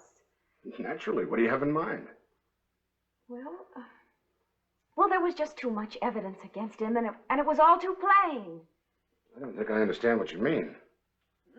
The blasting powder, so carefully spilled. And the wheelbarrow tracks, so obviously leading to the old mine shaft. All right. But how do you explain that Stan Keever was killed with his pistol? It was fired, that's true, but not by me. Well, maybe someone could have stolen the gun from his room and then returned it. It was not hidden. It was easy to find. And everyone in town knew that he had a pair of French dueling pistols. And besides, if I had shot one of them, why would I leave it not clean so conveniently? That may be. But how do you prove it? Well, I don't know. All morning I've been trying to figure out what enemy of Stan Keever's might have killed him. Maybe I was wrong. It might have been a friend. There isn't much time, is there? All depends on that stage from San Francisco.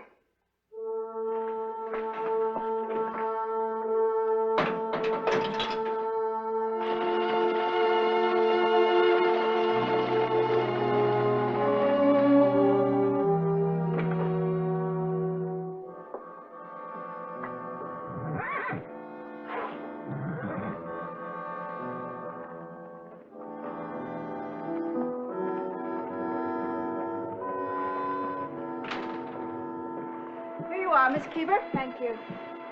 Mrs. Keever, may I speak to you for a moment, please? I'm in a hurry. Why did you say Paul made advances to you? Because he did. Or was it because he didn't?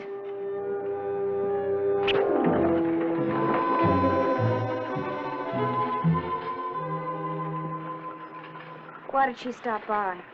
Well, since she started making these deliveries to the camp, she's been taking a few sandwiches along. Apparently losing her husband hasn't affected her appetite any. I think it's time you started eating something, dear. I couldn't. Well, you have to go on living no matter what happens. I can't see you pining over Paul Duval. He isn't worth it. Mother. I held off telling you this because you were hurting so much I didn't want to hurt you anymore. Telling me what? Well, it's true. There was something between Paul and Mrs. Keever. Mother, how can you say a thing like that? I saw it with my own eyes. What? In the dead of night, I saw Ella Keever come out of his room. What night was this? The night her husband was murdered. Oh, Mother, thank you. You've helped, I think. Except there's so much to do. And there isn't much time to do with him.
get in here?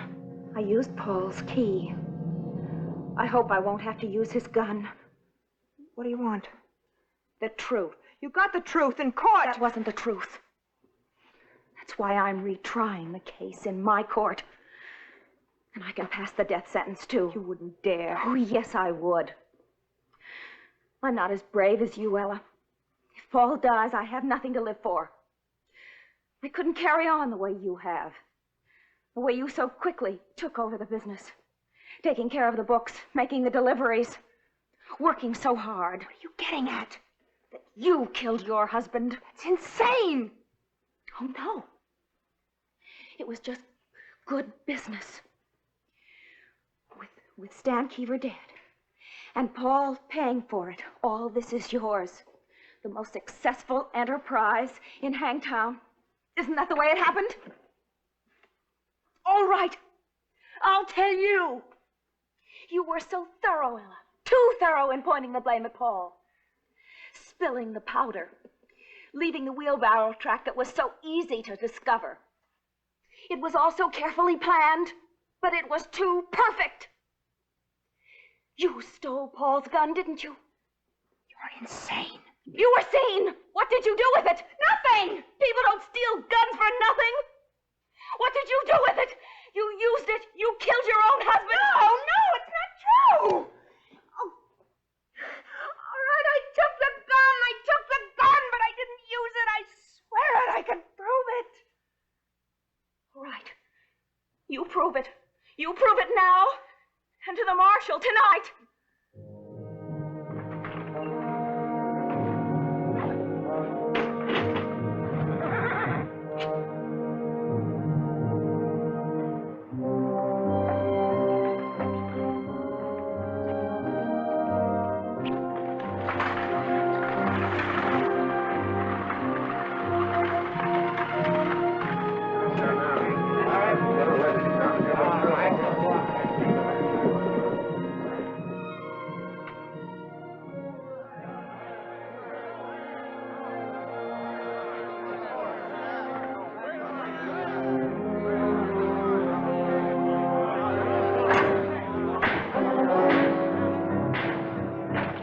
Marshal Corey.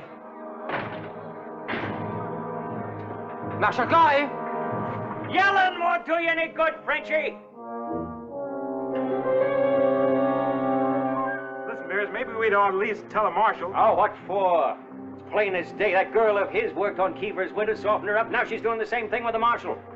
I say, let's get it over with. Okay.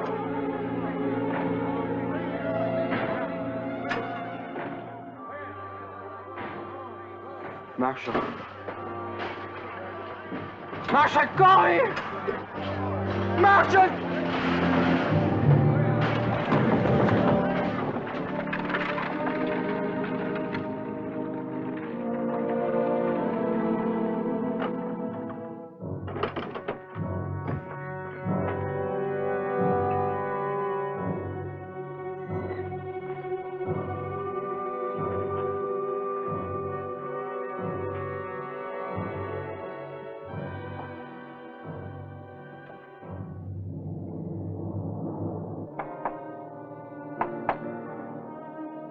Me, Ella. They hang him yet? All right, Keever, let's go. Marshal Corey. Well, don't look at me like that. They forced me to do it. Oh, it's all right, honey. It's all just a little joke. We ain't broke no laws. You almost had an innocent man killed on the gallows, and you call it a joke? You're under arrest, both of you, for attempted murder. Why, selfish as I said you are, Ella. You were quite willing to share the business with your husband, while his partner was hanged by mistake.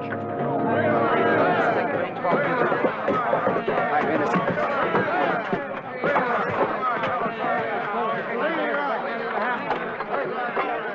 Beers!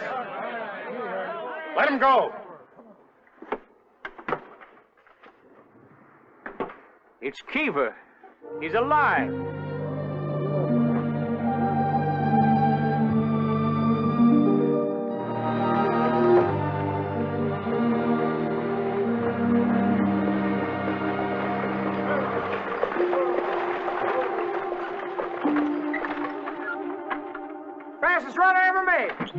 know, some of that ice ain't even melted yet.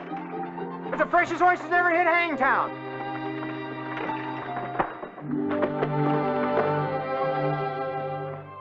And now for the big steak. No steak for you, Paul. I went to a lot of trouble and expense to get the stuff for that crazy concoction of yours. And I went to a lot of fuss to fix it for you. So now you're going to eat it. Do you mean I must eat this? Oh, yes, Paul. We followed your recipe exactly. Recipe? There never was such a recipe. I just made it up out of thin air to save a man's life. My own.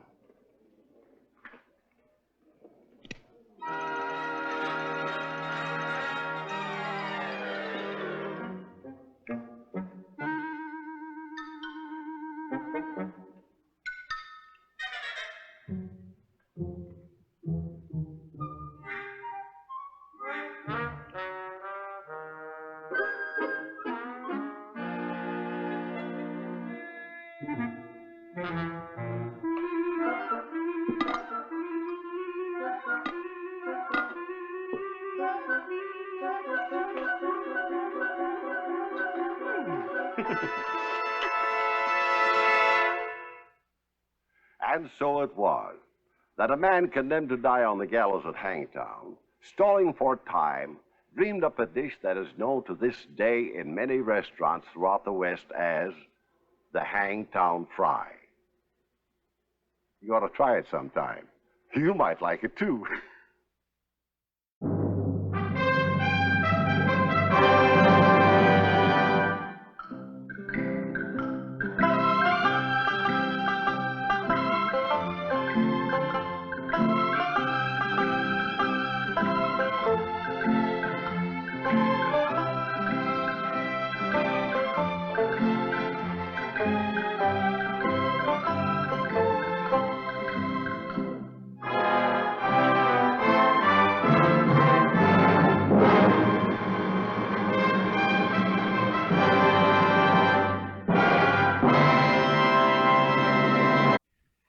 There are obvious elements that were part of the American West. Some of them vital to survival, others not quite so important. Like this ice cream machine. But there were other things which played important roles, too. A hat like this, for instance. It figured prominently in an exciting incident near Lake City, Colorado. The year was 1880. None of the passengers in the stagecoach en route to Denver on that day knew the significance of the hat that Huldah wore.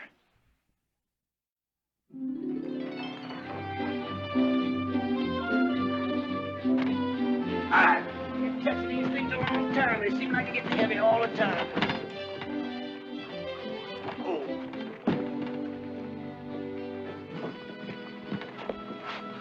Yeah.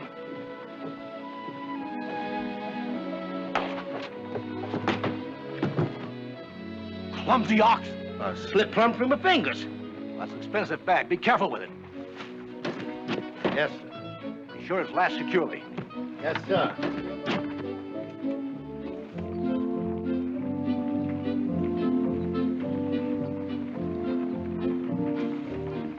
Going to Pueblo? Yes. Wonderful. So am I. My name is Whitney Phillips. Howdy. I'm Jack Desmond. I'm Hulda Svensson.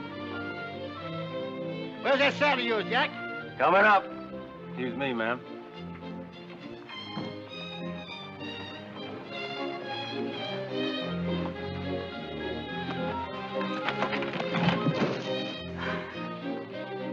You better lay off the beer, Roop. You're packing too much beef around your middle. Should be a pleasant trip. A little hot, maybe. Now, you take San Francisco this time of year. Now, that is a climate. You know, they call it Indian summer, and it is just Me and the most boys had us a real fandango up there last year. You like to dance, Miss Swenson? Yes, I do. In Sweden, we dance all the time. Oh, you're a foreigner, then. I thought I detected an accent. I am an American. For 1 year now. All right, y'all climb aboard. We're rolling out.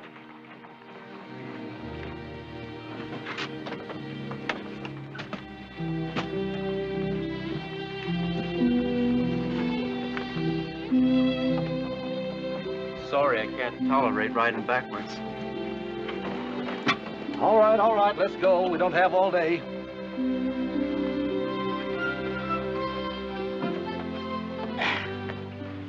You keep your eyes peeled, Jim. Them road agents hit this line 3 times already this month. Let's roll. Let's go.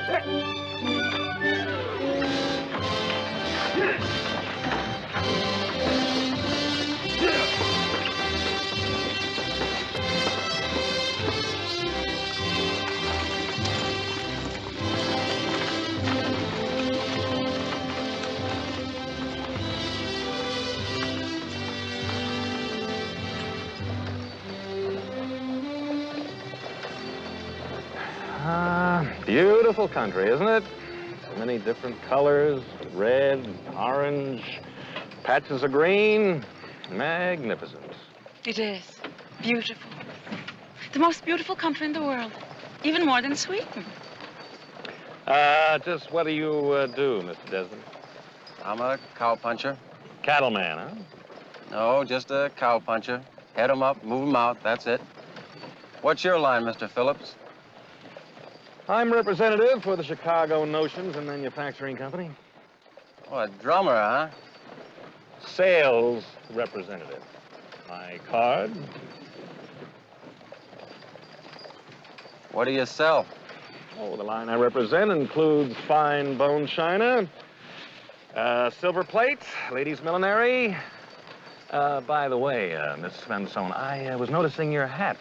It's quite unusual. May I see it? Of course. Pretty, isn't it? Very. You know, I thought for a moment it might have been one of ours, but that's not our type of lining. Beautiful, though. Very nice. You know, I would imagine a pretty girl like you must have a husband somewhere. Not yet. Well, now, the boys in Lake City must be either blind or getting old. That's why I'm going to Pueblo to meet Erik. Erik? Erik Nordén. He's from the old country, like me. We will be married soon. We met on the boat coming over 2 years ago. Erik is very strong, very nice. He is a good man. Oh, really? For 1 year now, we have planned to marry. We'll write many letters to each other. Nice letters. Dear Erik, he wanted to wait until we had some money so we could buy our own house and get a good start. Why can't we go faster? We seem to have slowed down. Well, there's a slope to the road. You can't push a team too hard.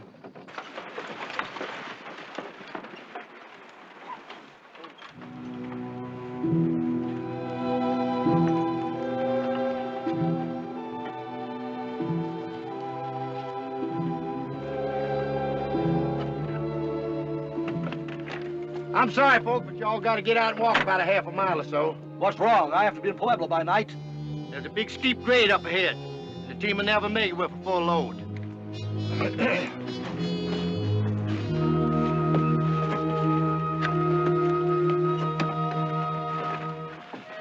That's all right, ma'am. You don't have to get out. It's pretty dusty out here. Oh, I don't mind walking. Walking uphill ain't easy, ma'am.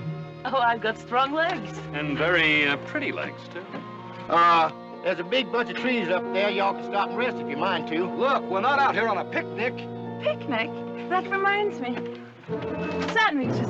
Enough for everyone. That's mighty thoughtful of you, Miss Hilda. Roll out, Jim.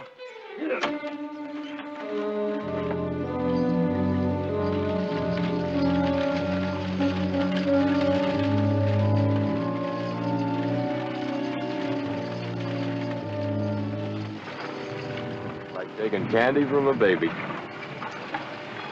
One of those passengers might have a gun.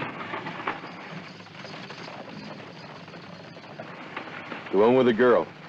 Looks like he might be a cowpuncher.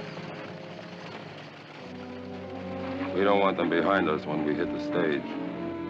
We'll wait till they get back in and take it at the bluff. You know, that girl has real pretty hair. That's my kind of woman.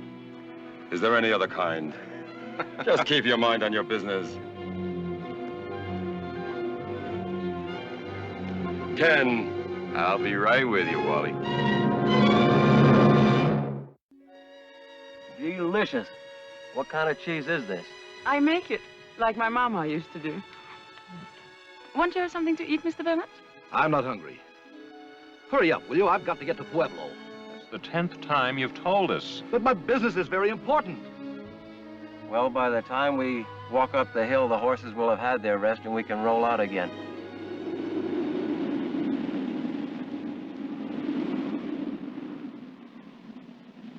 Stiff breeze blowing down the canyon. Yes. This reminds me of the picnics we used to have by Lake Wettern. My hat! Now, will you look at that? Landed plumb on that ledge up there. Took off like a kite. Get it back for me, please. Oh, that ledge must be nearly 50 feet high, Miss Svensson. But I must get it back. I must. You know, to tell the truth, it really didn't flatter you. Now, I've got over a dozen beautiful hats in my packing case on the stage. You could take your pick. But I must have that one. You don't understand. I'll buy you a hat when we get to Pueblo. Now, can we please start back to the stage? I will not leave without my hat. If I have to get it myself. Now, hold on, miss. You can't go shinnying up that slope. You'd break your neck for sure. Then get it for me. Please. Well, it is just a hat. And if you'll excuse me, ma'am, kind of a funny-looking one to boot. That hat has my dower in it. Over $1,000. Holy Hannah. Well, no wonder that lining looked peculiar. Oh, please. It took me 2 years of washing clothes for the soldiers to save it. It's all I've got. For Eric and me.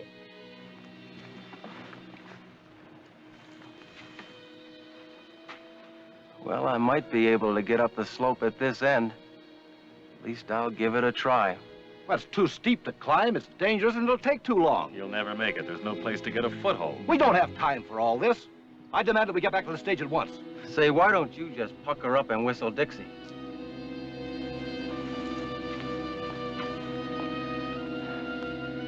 Maybe it is too dangerous. Well, won't be the first time me and Danger rub noses. Probably not the last either.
I can't reach it.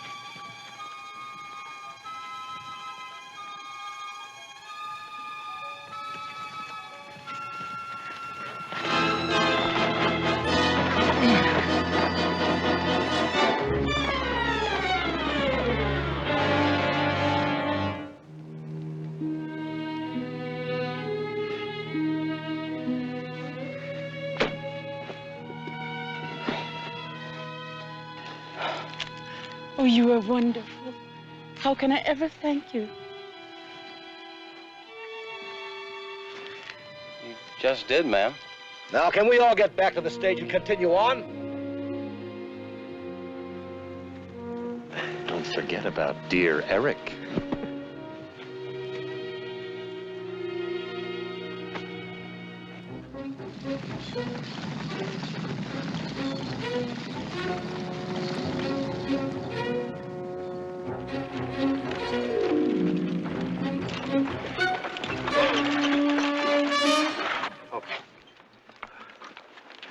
Wait a minute, Jim. Hold it right there.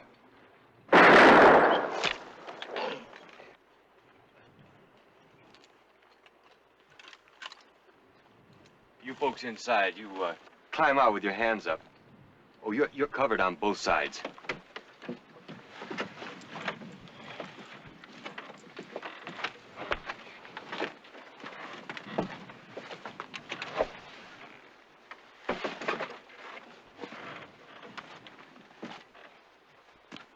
Keep back, cow milker. I'll help the young lady. Come. Allow me, ma'am. Climb down and bring that box with you. Hold it. Got Jim.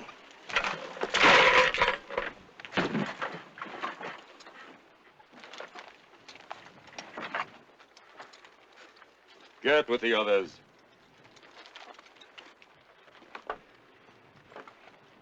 You hurt bad? No, just nicked me.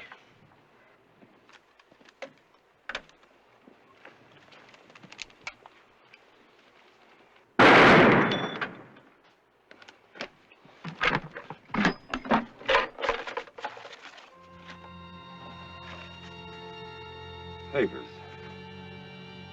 Nothing but worthless papers. Well, what'd you expect, a Denver Mint? You want to get it in the other arm, sourdough? Where is it? What do you think, we haul gold on every run? That there's a whole kit and caboodle. See what they got on them. I'll check the baggage. Well, hurry it up.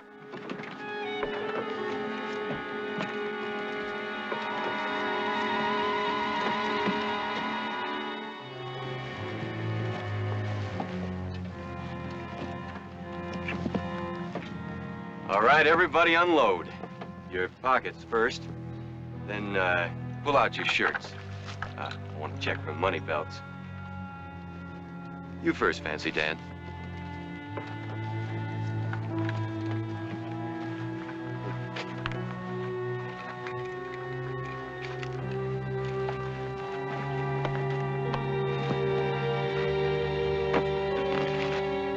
You next.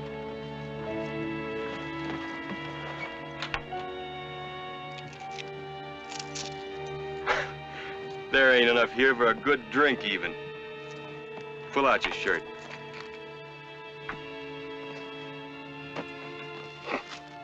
Anything up there, Wally? Nothing but duds. Ladies' hats. Junk. Well, get a move on. Been here too long. Oh, just one more bag after this one. Now, how about you, little lady? You, hiding anything fancy? Under that pretty dress, maybe, huh? Touch her and I'll split your skull. Excuse me, ma'am. Wait. I'll tell you where the money is. Where? It's in her hat. Over $1,000. Sewn in the lining. Why, ma'am, and you didn't tell me? Oh, how could you? Hand it over. No.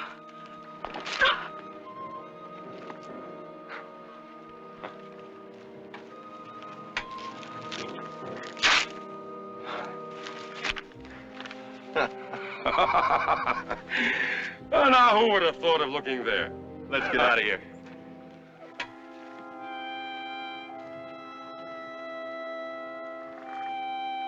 Ma'am.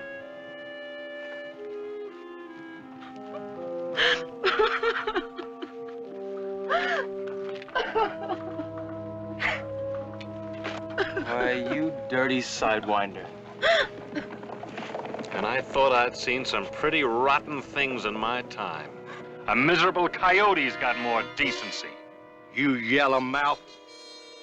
We'll get your money back, ma'am. One way or another. Let's get out of here before they come back. There's a few choice words I can think of right now, but unfortunately, I can't use them. That's just the down payment on the debt you owe the lady, mister.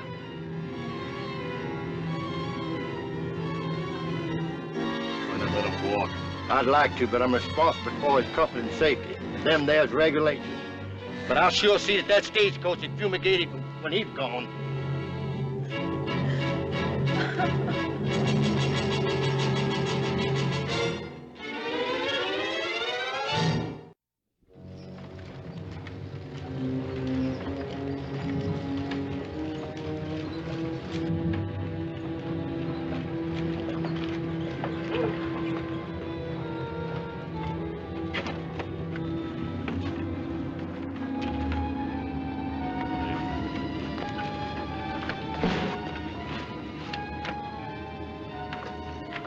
You're all safe and sound now, Bennett. Feel better?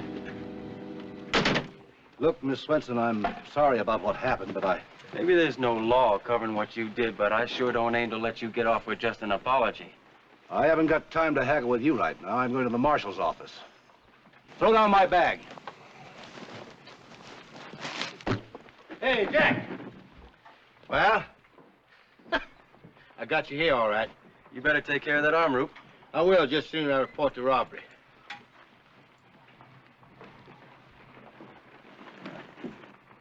Hilda!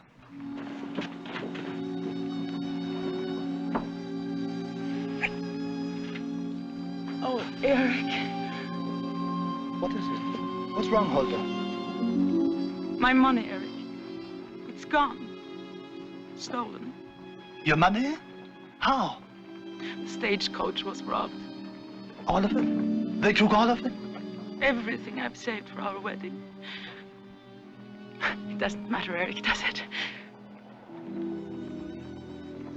Does it? Everything is so mixed up now. My plans. What I thought out. I don't know. Eric! Take me away from here. Anywhere.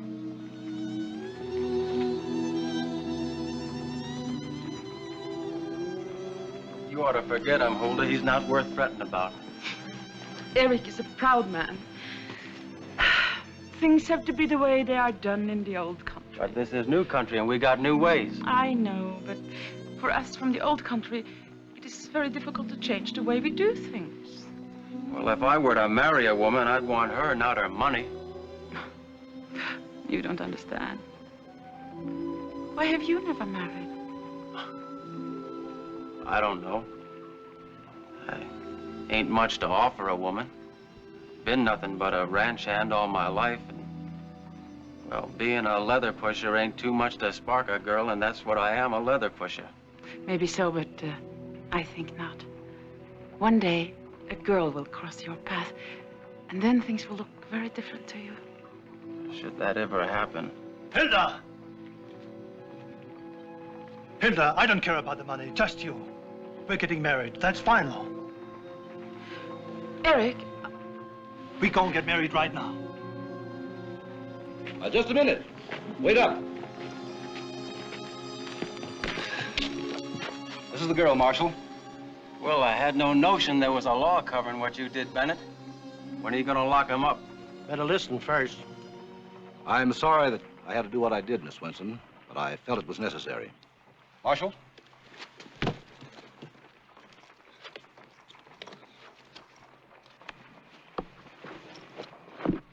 Jumpin' Jasper. $40,000 in cold, easy-to-get-rid-of cash. I represent a mining combine. We closed a deal recently to purchase a piece of property. The owner's an old-timer, and he wouldn't accept a check, not even a bank draft. He insisted on cash by tonight or no deal.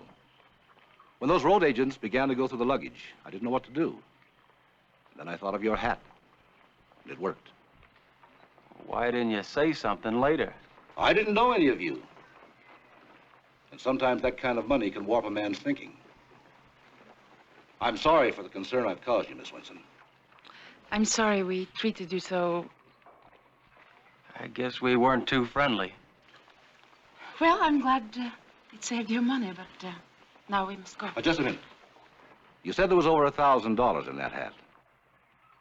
How much exactly? $1,283. Exactly. I caused you undue suffering. Suppose we say $1,400 exactly. Why, thank you. Thank you most kindly. Look, Eric, money for our house and for some furniture besides. I don't understand. Don't ever question a woman who comes to you with money in her hands. Now you two go and be happy.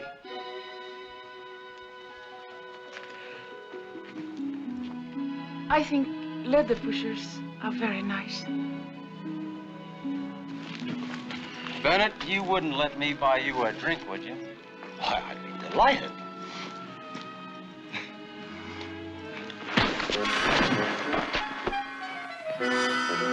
I just wanted to repay you for that down payment you gave me.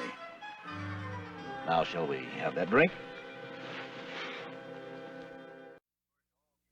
Of course, all true anecdotes of the West didn't end as happily as this one did. Sometimes it seems only the violence and bloodshed is remembered. But there were many stories like Huldah's hat, and the dream of one woman was multiplied 1,000-fold by countless others. The West was a land created by dreams. It was and is a dream come true, a land where free men can continue to dream. Next week, another true story of the Old West.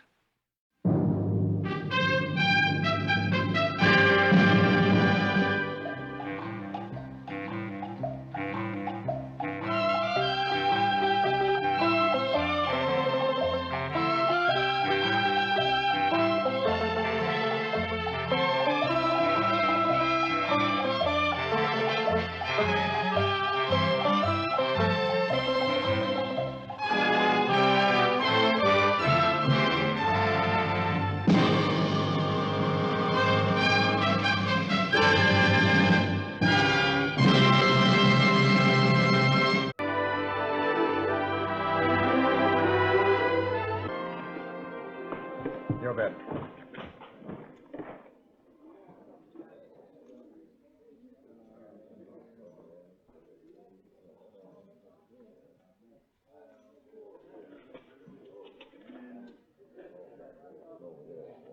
Worth 50? I'll call that 50. I'll raise you 50.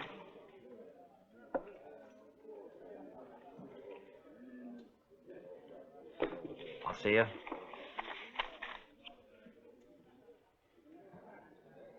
What do you got? 3 aces and a pair of 10s. I'm sorry, Luke. 4 8s. Tough luck, partner. I told you to keep away from me. Jinx!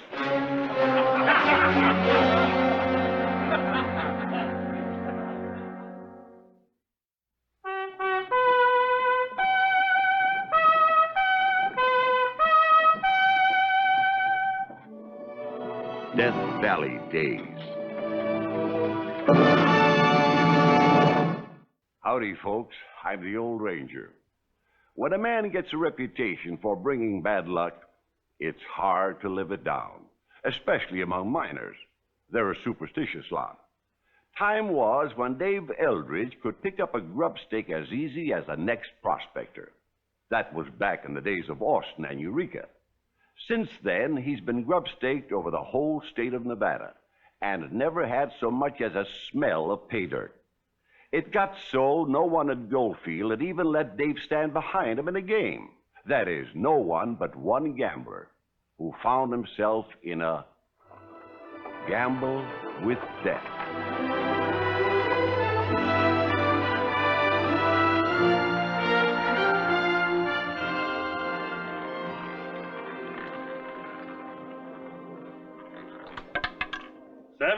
Black. That's me again. I think I'll double my number and double my bet. Wow. Place your bet. All right, place your bet. Here we go again. Good luck, son. 34 red. Hey, this is my lucky day. Hope you don't mind me standing here. What? Well, most folks around here think I'm a jinx. Jinx? This is the first luck I've had since I hit this town. All right, place your bets. Cash me Here in. we go. I'll be at the bar. Can I buy you a drink? Say, that might be just the thing to wash down a free lunch.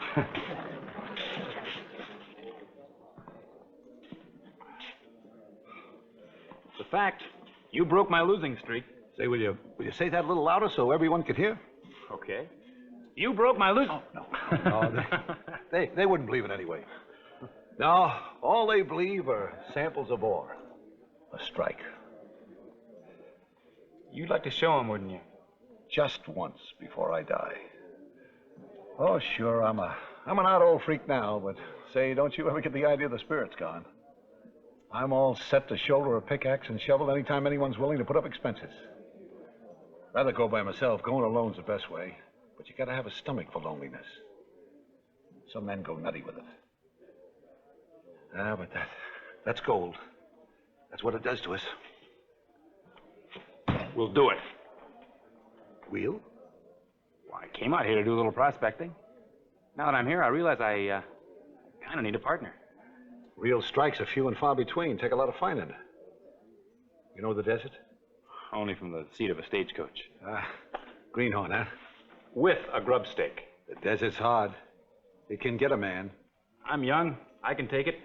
For 30, 60 days? 90, whatever you say. What? Why are you doing this? I'm a gambler. You brought me luck once. I have a hunch you'll do it again. I'm going to play that hunch. I got the same hunch, mister. What's your name? Cliff Streeter? Mine's Dave Eldridge. And this time I'm going to strike it rich. We're going to strike it rich. Yeah. I'm going to rustle me or us an outfit. I'll show the town of Goldfield. The whole state of Nevada. I'm no jinx.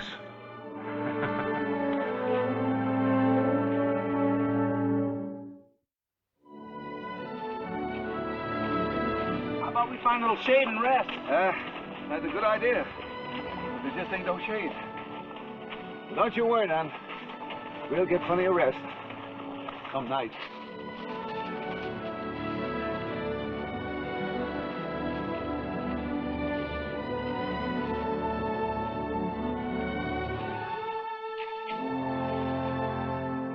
What is it you write in there? A record of the day's doings.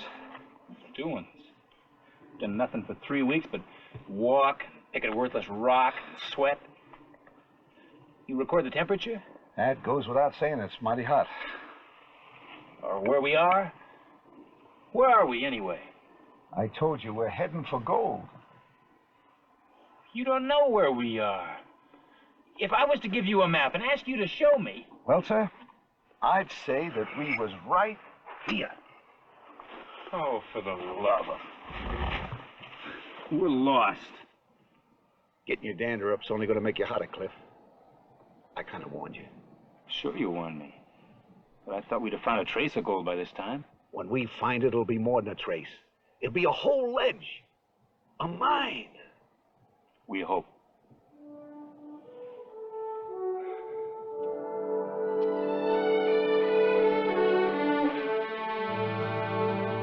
The entry for today. Walked 5 miles, made dry camp. Heard of Whippoorwill. Put down things like that. You'd be surprised at things I put down. Such as what? Such as what? Sorry, I didn't mean to scare you. I was just checking my gun. Why? Well, make sure it was okay. What for? Dave, are you keeping something from me? What do you mean? Found anything you haven't told me about? You mean gold? Oh, say, when I find gold, I'll raise such a whoop and holler they'll hear me clear back to Goldfield. I just wondered. Hey, we got company.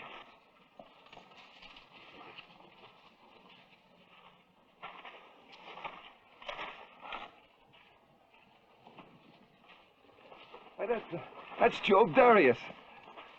Job, you old buzzard. Jinx Eldridge.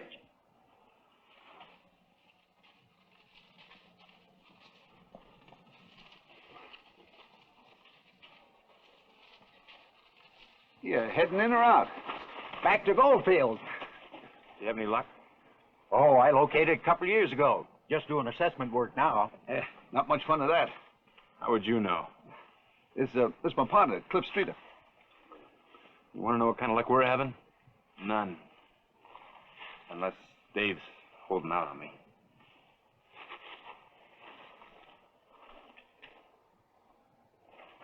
Friendly, cuss.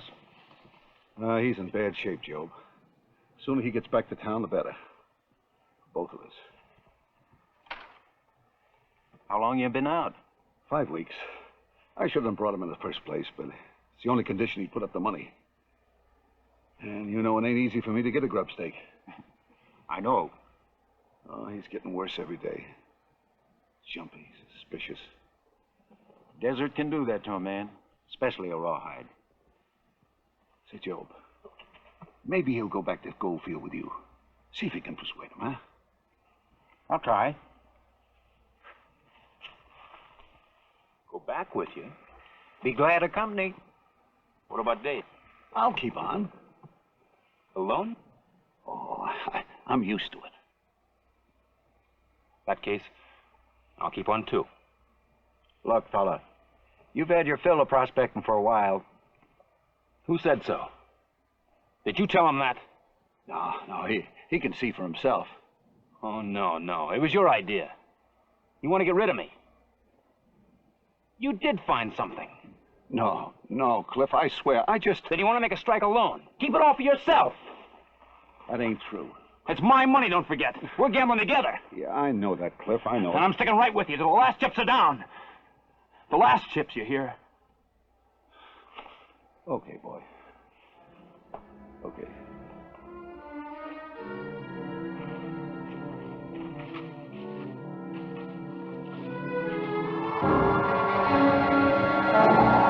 Hang on to the mules, and we'll get under the rocks till it blows over.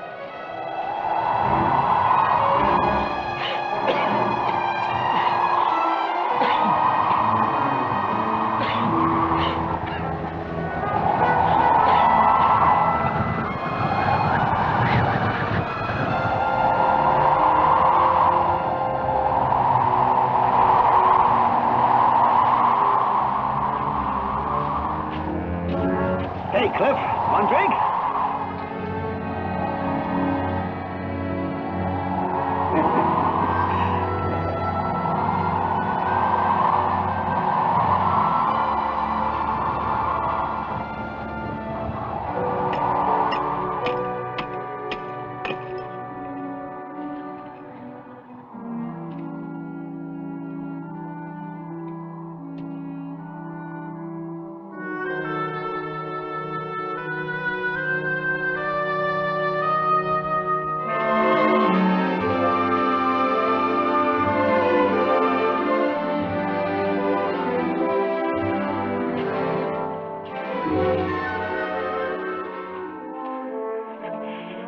Gold.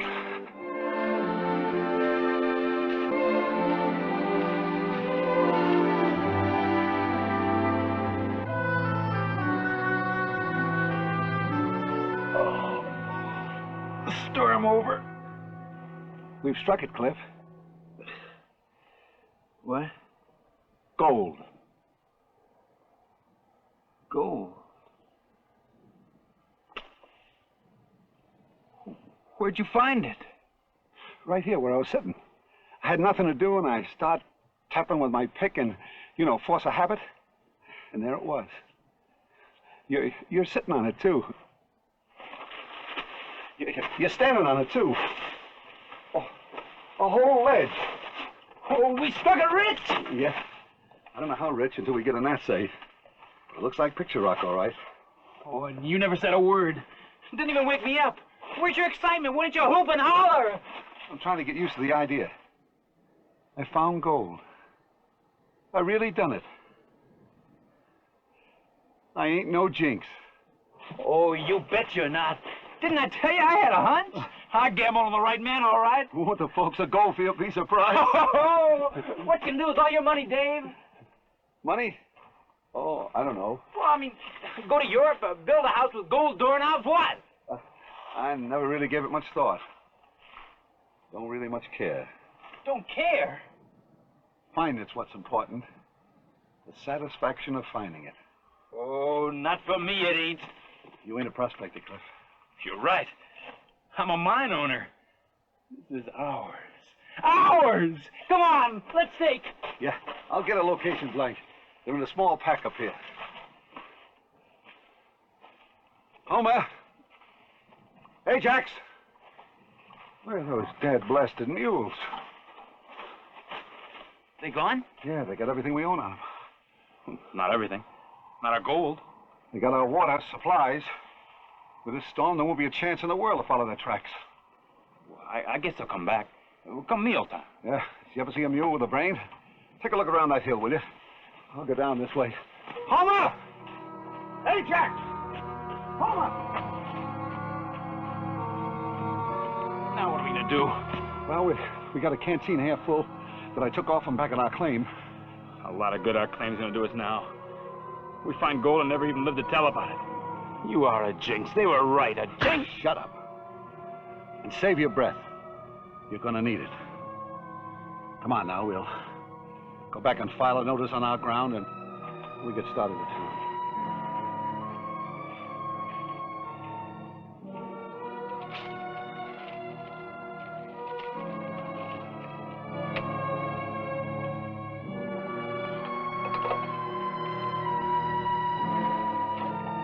I'll carry it.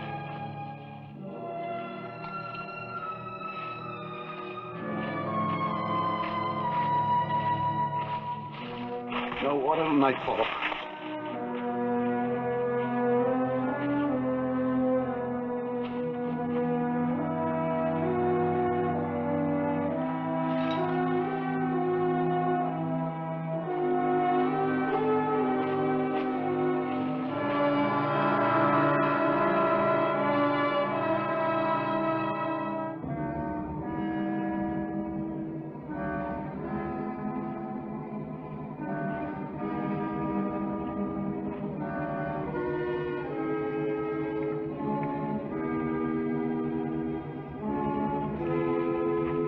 No, Cliff. Jinx, you filthy old jinx with the smell of death all over you. Dave? Dave, I'm sorry. I must have been out of my mind. Oh, I'm all right. You just winged me. You couldn't hit the side of a barn door.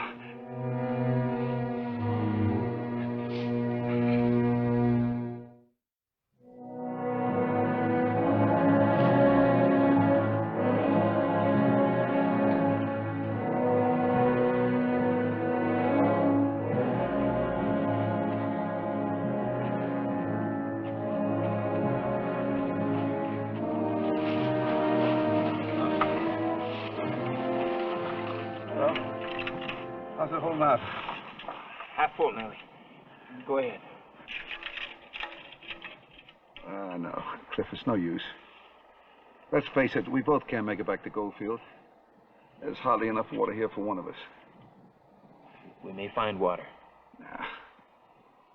Nah, I know this desert like the back of my hand. The only chance is for you to take this and fetch help. Me? You're in better shape than I am. Well, if you think I'm going to leave you here alone... I tell you, Cliff, we both can't make it. One of us might, maybe. We're sticking together. We're partners, remember? You're wasting valuable time. Then you take the water, Dave. You know the way. It's your strike, Dave. I'd never have found it.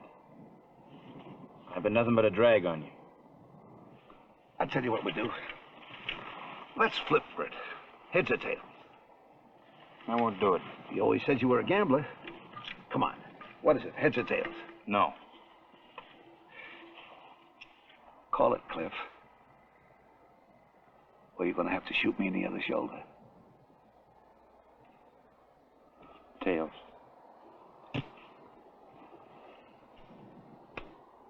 Tails. You win. Get going. Dave? Yeah. It's all yours.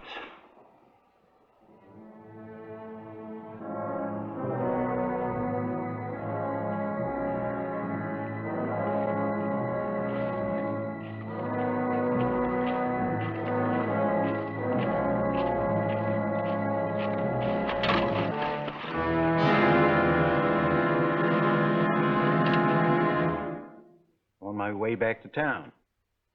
I found them just this side of Chloride Flat. Brung them in. Oh, we lost our burros. Our whole outfit. Only had enough water for one. So you took it and left old Dave. No.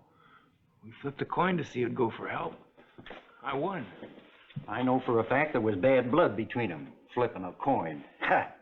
We found this on you. You made a strike, didn't you? Yes. Just before we lost our burros. 2 hit gold, 1 come back. Well, I was going to record it in both our names. I didn't have a chance.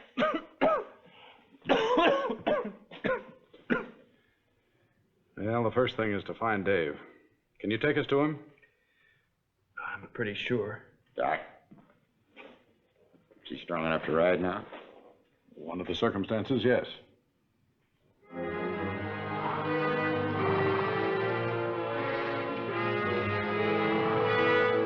I think it's straight ahead from here. What do you think Dave's chances are, Doc? Well, it depends on the shape he was in when Streeter here left him. Well, he did have an accident. Accident? What kind of accident? He's winged in the shoulder. How? Well, it was his own gun. We got in a hassle over the canteen. I must have gone out of my head for a minute. With the heat and everything. You shot Dave? It was just a shoulder wound. He said himself it was nothing. He walked for miles afterwards. Dave Eldridge better be alive, Streeter.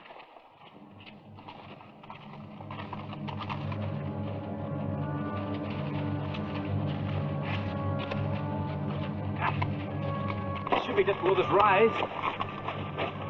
There it is by the Needle Rock. Come on.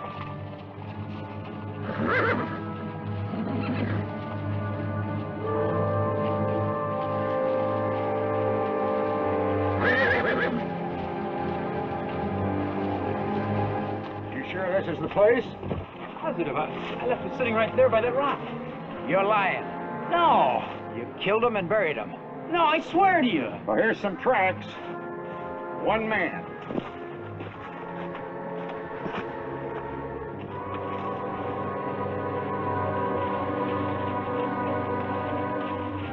He started crawling here.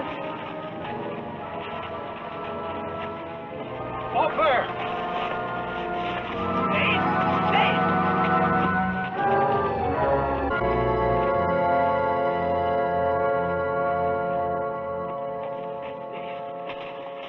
Hold him.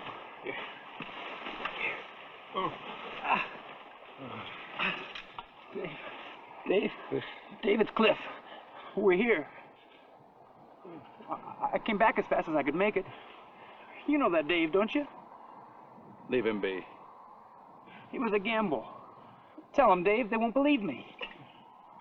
We tossed to see who'd go. I didn't desert you. Tell him, Dave. Tucker. What? What, Dave? Stop it. Let him die in peace. No. He's trying to say something. It sounds like Pocket. What is it, Dave? Dave? He's gone.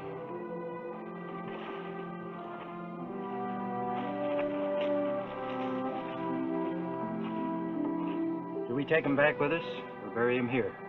Doc? There is something in his pocket. The strike he'd waited for all his life and didn't live to record. Poor fella. A jinx to the end. What's that? He kept notes. He wrote down things like, heard a whippoorwill. June 7th. Cliff and me flipped 4 bits to see who'd go for help. Cliff called tails. It came up tails. It's his handwriting, all right. Neat as a bookkeeper's. Thank you, Dave. So it was like you said.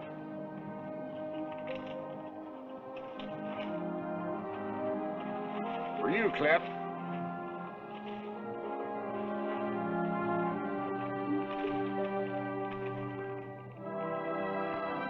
Dear Cliff, if you make it back, it'll prove I ain't a jinx. The gold don't matter. All I wanted was to find it. Dave.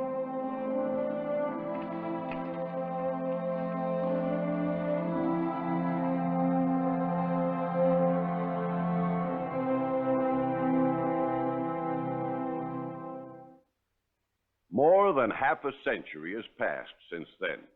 There's not much left of Goldfield today. A handful of folks living there. A few buildings that have withstood the ravages of fire and flood. But now and then in a museum, you find a relic of the early days, like this old Chuck-a-Luck game. Which, for all we know, came from the very saloon where Dave Eldridge and Cliff Streeter first met and formed the partnership that ended in a gamble with death.